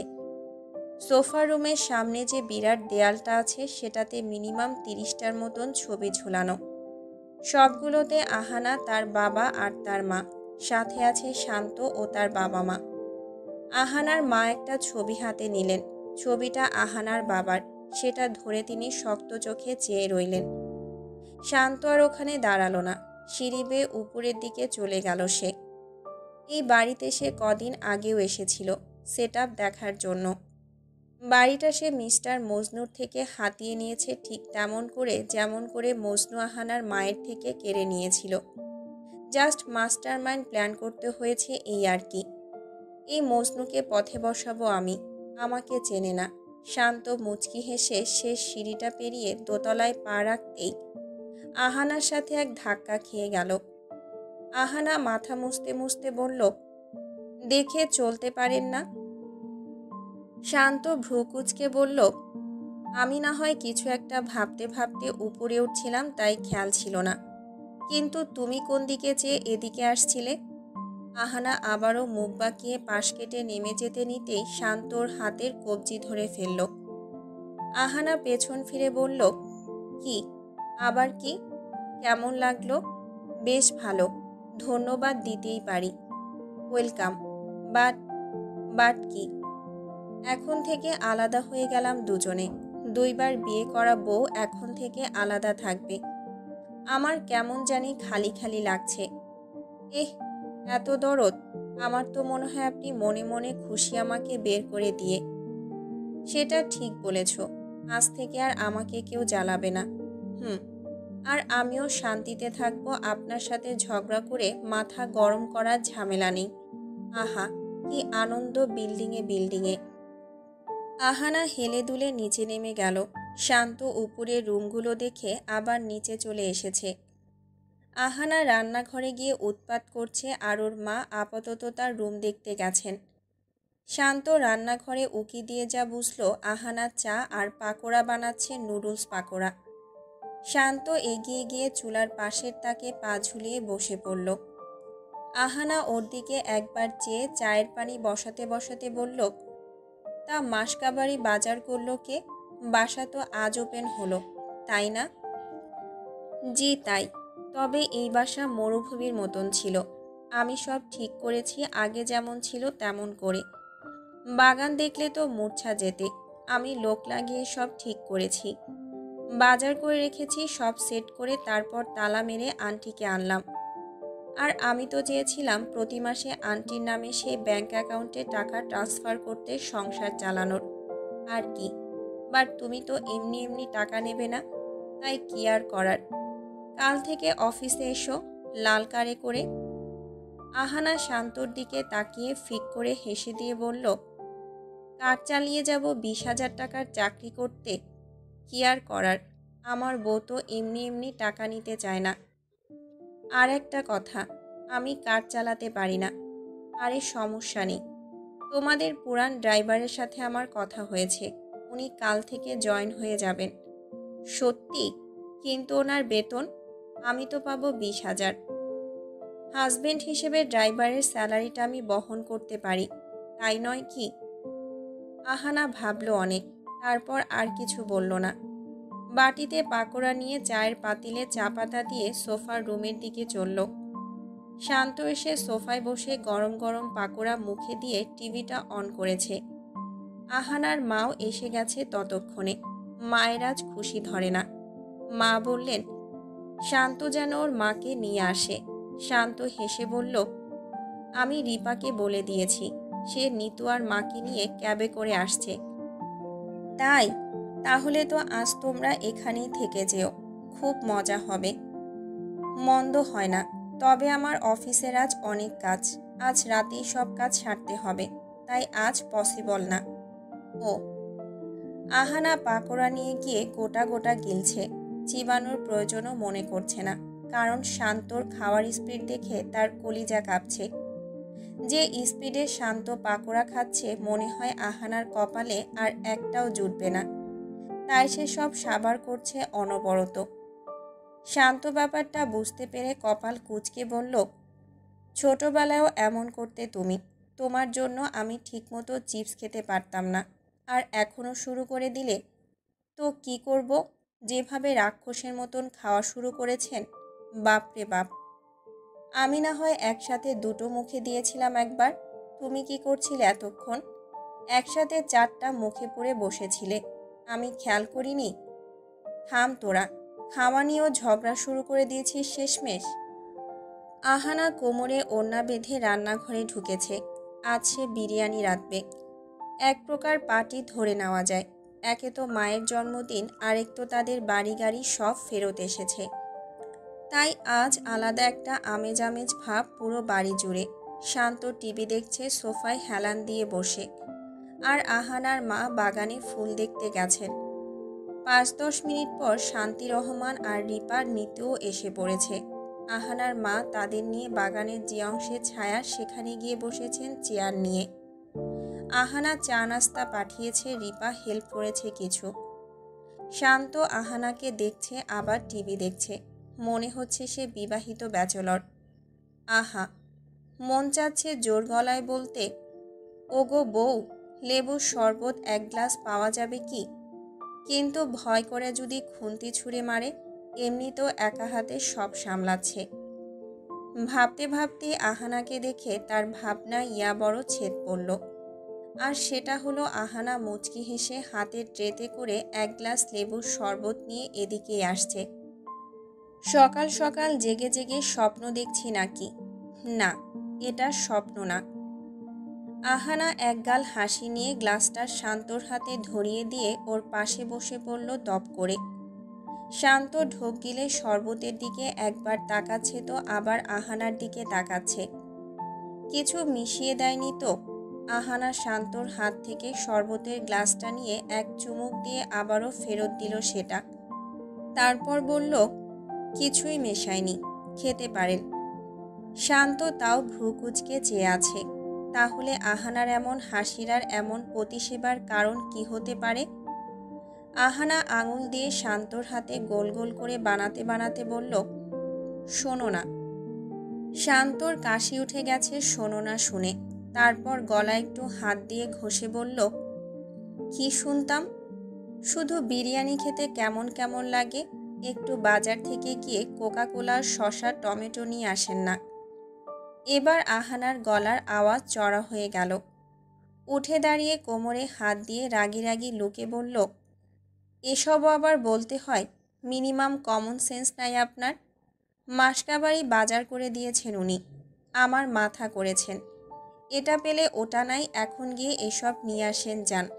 সেই সকাল থেকে টিভিই দেখছে খালি, আজাইরা একটা। শান্ত জ্যাকেটটা একটু টেনে ঠিক হয়ে বসে বলল, শান্তি গ্রুপ অব ইন্ডাস্ট্রিজের মালিক কিনা বাজারে যাবে শসা টমেটো আর কোকা কোলা আনতে? তো না পারলে লোক ধরিয়ে তাকে দিয়ে আনান, তারপর তো টাকা আর টাকা। শান্ত মুখ বাঁকিয়ে তাহসিনকে কল করে বলল আনতে। তারপর আবার টিভি দেখায় মনোযোগ দিল। আহানা বিরিয়ানি নাড়তে নাড়তে বলছে, ছেলেরা অফিসের কাজ ছাড়া আর কোনো কাজে আসে না। আরে মাঝে মাঝে ওয়াইফকে কাজে হেল্প করতে হয়, এইটুকু জ্ঞানবোধও নেই নাকি? আহানা শান্তকে বকতে বকতে পেছন ফিরতেই ভয় পেয়ে গেল শান্তকে দেখে। শান্ত একটা ছোট বাটি আর চামচ নিয়ে দাঁড়িয়ে আছে। মুখটা গুলিয়ে বলল, একটু বিরিয়ানি দাও তো, টেস্ট করে বলবো কেমন হয়েছে। শুনুন, এমনিতেও লোক বেশি, তার উপর আপনি তাহসিন ভাইয়াকেও ডেকেছেন, এখন আবার একটু চাচ্ছেন। দুপুরবেলায় আপনার পাতে কম দেব তাহলে। আরে তাহসিন খাবে না তো, সে এক দাওয়াতে সেখান থেকে এসেছে, জিনিস দিয়ে আবারও দাওয়াতে যাবে সে। লোকটা এত কষ্ট করে সব আনবে, তাকে আমি এসব না খেয়ে যেতে দেব? ওর মাস করা বেতন আছে আমার বাসার ছোটোখাটো সব কাজ করার জন্য, বুঝেছো তুমি? তারপরেও এটা ভদ্রতা। ফাইন, দিও না বিরিয়ানি। শান্ত মুখ বাঁকিয়ে চলে যেতে নিতেই আহানা আটকিয়ে বলল, আচ্ছা দিচ্ছি, রাগ কইরেন না। শান্ত এক চামচ মুখে দিয়ে আহা আহা বলতে বলতে সোফার রুমের দিকে চলে গেছে। আহানা হাসছে শান্তর এমন বাচ্চামি দেখে। সবাই একসাথে খেতে বসেছে। শান্ত চেটেপুটে সবটা বিরিয়ানি খেলো। মনটা আরেকটু আরেকটু চাচ্ছে। আহানা বাটিতে করে এক্সট্রা বিরিয়ানি দিয়ে বলল, নিন, খান। শান্ত যেন আকাশের চাঁদ হাতে পেয়েছে। আহানার থেকে বাটিটা কেড়ে নিয়ে সেটাও খেয়ে নিল সে। তারপর সবাই কিছুক্ষণ আড্ডা দিয়ে যে যার বাসায় ফিরে গেছে। আহানা নিজের রুমে বসে কাঁচা কলার চিপস খাচ্ছে আর ভ্যাভা করে কাঁদছে। এত মজার বিরিয়ানি সে কিনা একটুও খেতে পারল না। সবাই বলল অনেক মজা হয়েছে, আর সে একটু টেস্ট করতেও পারল না। নিজের ভাগের বিরিয়ানি পুরোটাই শান্তকে খাইয়েছে সে। একটা রাক্ষস। একবার জিজ্ঞেসও করেনি, আহানা তুমি খেয়েছো কিনা? তুমি না বললা বিরিয়ানি কম, তাহলে এখন কি করে এক্সট্রা দিচ্ছ? সেসব তো জিজ্ঞেসই করেনি, উল্টো হাত থেকে কেড়ে নিয়ে খেয়েছে। আর আমি দুপুরবেলায় বসে এখন চিপস খাচ্ছি। ওরা কপাল আমার। দুবার বিয়ের পরেও বইয়ের অধিকার পেলাম না, আজ বিরিয়ানিও পেলাম না। এরই মাঝেই ফোন বেজে উঠল। শান্তর ফোন। ৩-৪ ঘন্টার মতো হয়েছে চলে গেছে, এখন আবার ফোন করছে কেন? ঢং করতে? হ্যালো, কি সমস্যা? ফোন করেছেন কেন আবার? বাপরে, এত রাগ! কষ্ট করে গেটের বাইরে আসতে পারবেন একটু? কি জন্য? বিরিয়ানি আর নাই। পাতিল মেজে ধুয়ে উল্টো করে রেখে দিয়েছি, পানি ঝরে যাওয়ার জন্য। আমি কি বলেছি যে বিরিয়ানি খাবো? তাহলে আরে আসোই না একটু। ওকে। আহানা চিপস হাতে নিয়ে চলল। পরে ভাবল শান্ত যে খাদক, এটাও খেয়ে নেবে। তাই সে বাটিটা সোফার উপর রেখেই গেটের দিকে গেল। শান্ত কারের সাথে হেলান দিয়ে দাঁড়িয়ে আছে। বাম হাত পকেটের ভেতরে আর ডান হাতে একটা টিফিন বক্স। আহানা কাছে এসে বলল, কি? নাও ধরো। কি এটা? বিরিয়ানি। আমি বাজারের বিরিয়ানি খাই না, শরীর খারাপ করে। এটা বাজারের না, এটা আমি বানিয়েছি। কি? আস্তে, এত জোরে চেঁচাও কেন? মানুষ কি ভাববে? মানে সিরিয়াসলি, আপনি বানিয়েছেন? আমার বিশ্বাস হয় না। বিরিয়ানিতে কিশমিশ 13টা দিয়েছি, গুনে নিও তাহলেই বুঝবে। হঠাৎ বানালেন কেন? কে শেখালো? ইউটিউব। আর কে শেখাবে? আচ্ছা, টেস্ট করে দেখি। আসুন না বাসার ভেতর। আহানা টিফিন বক্সটা নিয়ে বাসার দিকে ছুটল এক দৌড়ে। শান্ত এসে সোফায় বসেছে। আহানা একটা চামচ দিয়ে বিরিয়ানি মুখে দিতেই নাকে দিয়ে কানে দিয়ে মনে হয় ধোঁয়া বের হবে, এমন একটা অবস্থা। এত পরিমাণ ঝাল দিয়েছে, আর এক চামচ খেলে পুকুরে ডুব দিয়ে বসে থাকতে হবে। আহানা পুরো বাড়ি মাথায় করে পানি খেতে খেতে ফ্লোরে হাত পা ছড়িয়ে বসে পড়েছে। তারপর শান্তকে একগাদা গালিও ছুঁড়ে মেরেছে। শান্ত অসহায়ের মতন ওর মুখের দিকে চেয়ে বসে আছে। আহানা নিজের আগের বানানো কলার চিপসটা হাতে নিয়ে খেতে খেতে ইচ্ছে মতো আবারও বকল শান্তকে। তারপর আহানার খেয়াল হলো শান্ত আসার পর থেকে বাম হাতটা পকেটে ঢুকিয়ে রেখেছে। বিষয়টা সবেমাত্রই খেয়াল করলো সে, তাই কপাল কুঁচকে জিজ্ঞেস করল, হাতটা অমন করে লুকিয়ে রেখেছেন কেন? শান্ত থতমত খেয়ে বলল, এমনি, স্টাইল। কথাটা আহানার ঠিক হজম হলো না। ফ্লোর থেকে উঠে তেড়ে আসলো চেক করার জন্য। তার আগেই শান্ত সোফা থেকে উঠে দাঁড়িয়ে বলল, তার দেরি হচ্ছে, সে এখন বাসায় ফিরবে। 1 মিনিট দাঁড়ান, আমার থেকে কিছু লুকানোর ক্ষমতা আপনার নেই। দেখি আপনার হাত। শান্ত হাতটা ভালো করে পকেটে ঢুকিয়ে বলল, আমার লেট হচ্ছে বললাম না, পরে কথা হবে, বাই। আহানা শান্তর সামনে গিয়ে দাঁড়িয়ে পড়ে ওর হাত টানাটানি শুরু করে দিল দেখার জন্য। অনেক জোর জবরদস্তি করে শেষে সে দেখতে পারল ওর হাতটা পোড়া গেছে, তাই লুকিয়ে রেখেছিল। আহানা চোখ বড় করে চেয়ে থেকে আর জিজ্ঞেস করল না যে এটা কিভাবে হলো। চুপচাপ সে দৌড়ে গিয়ে একটা ওয়ার্ড্রোবের ড্রয়ার থেকে মলম খুঁজে এনে আবার ফেরত আসলো। লাগবে না, নিতু লাগিয়ে দিয়েছে। ওটা তো শুকিয়ে গেছে, তাই আবার লাগাচ্ছি। আপনাকে কে বলেছিল ফাইজলামি করতে? রেধে একেবারে উদ্ধার করেছে আমাকে। আর কত বকবে? আহানা আর কিছুই বলল না। মলমটা লাগিয়ে দিয়ে বিরিয়ানি এনে 1 চামচ শান্তকেও খাইয়ে দিল জোর করে। তারপর বলল, এটা একটা প্রতিশোধ নিয়েছেন তাই না? সবাই ভাববে আমার বর কত ভালো, আমার কত কেয়ার করে, বাট বিরিয়ানির টেস্ট কেমন সেটা তো শুধু আমি জানি। প্রতিশোধ না, সেটা হলে হাত পোড়াতাম না। যাই হোক, তুমি বুঝবে না, বাই। শান্ত চলে যাচ্ছে আর আহানা থ হয়ে এক জায়গায় দাঁড়িয়ে ওর যাওয়া দেখছে। বিকেল ঘনিয়ে এসেছে। আহানা সোফার উপরে রাখা তার কাঁচা কলার চিপসটা হাতে নিয়ে আবারও নিজের রুমে ফেরত গেল। শান্ত নিজের কারে বসতে বসতে হেসে দিল হাতের দিকে তাকিয়ে। ঝাড়িও দেয় আবার কেয়ারও করে। এই মেয়েটাকে আসলেই বুঝতে পারি না আমি।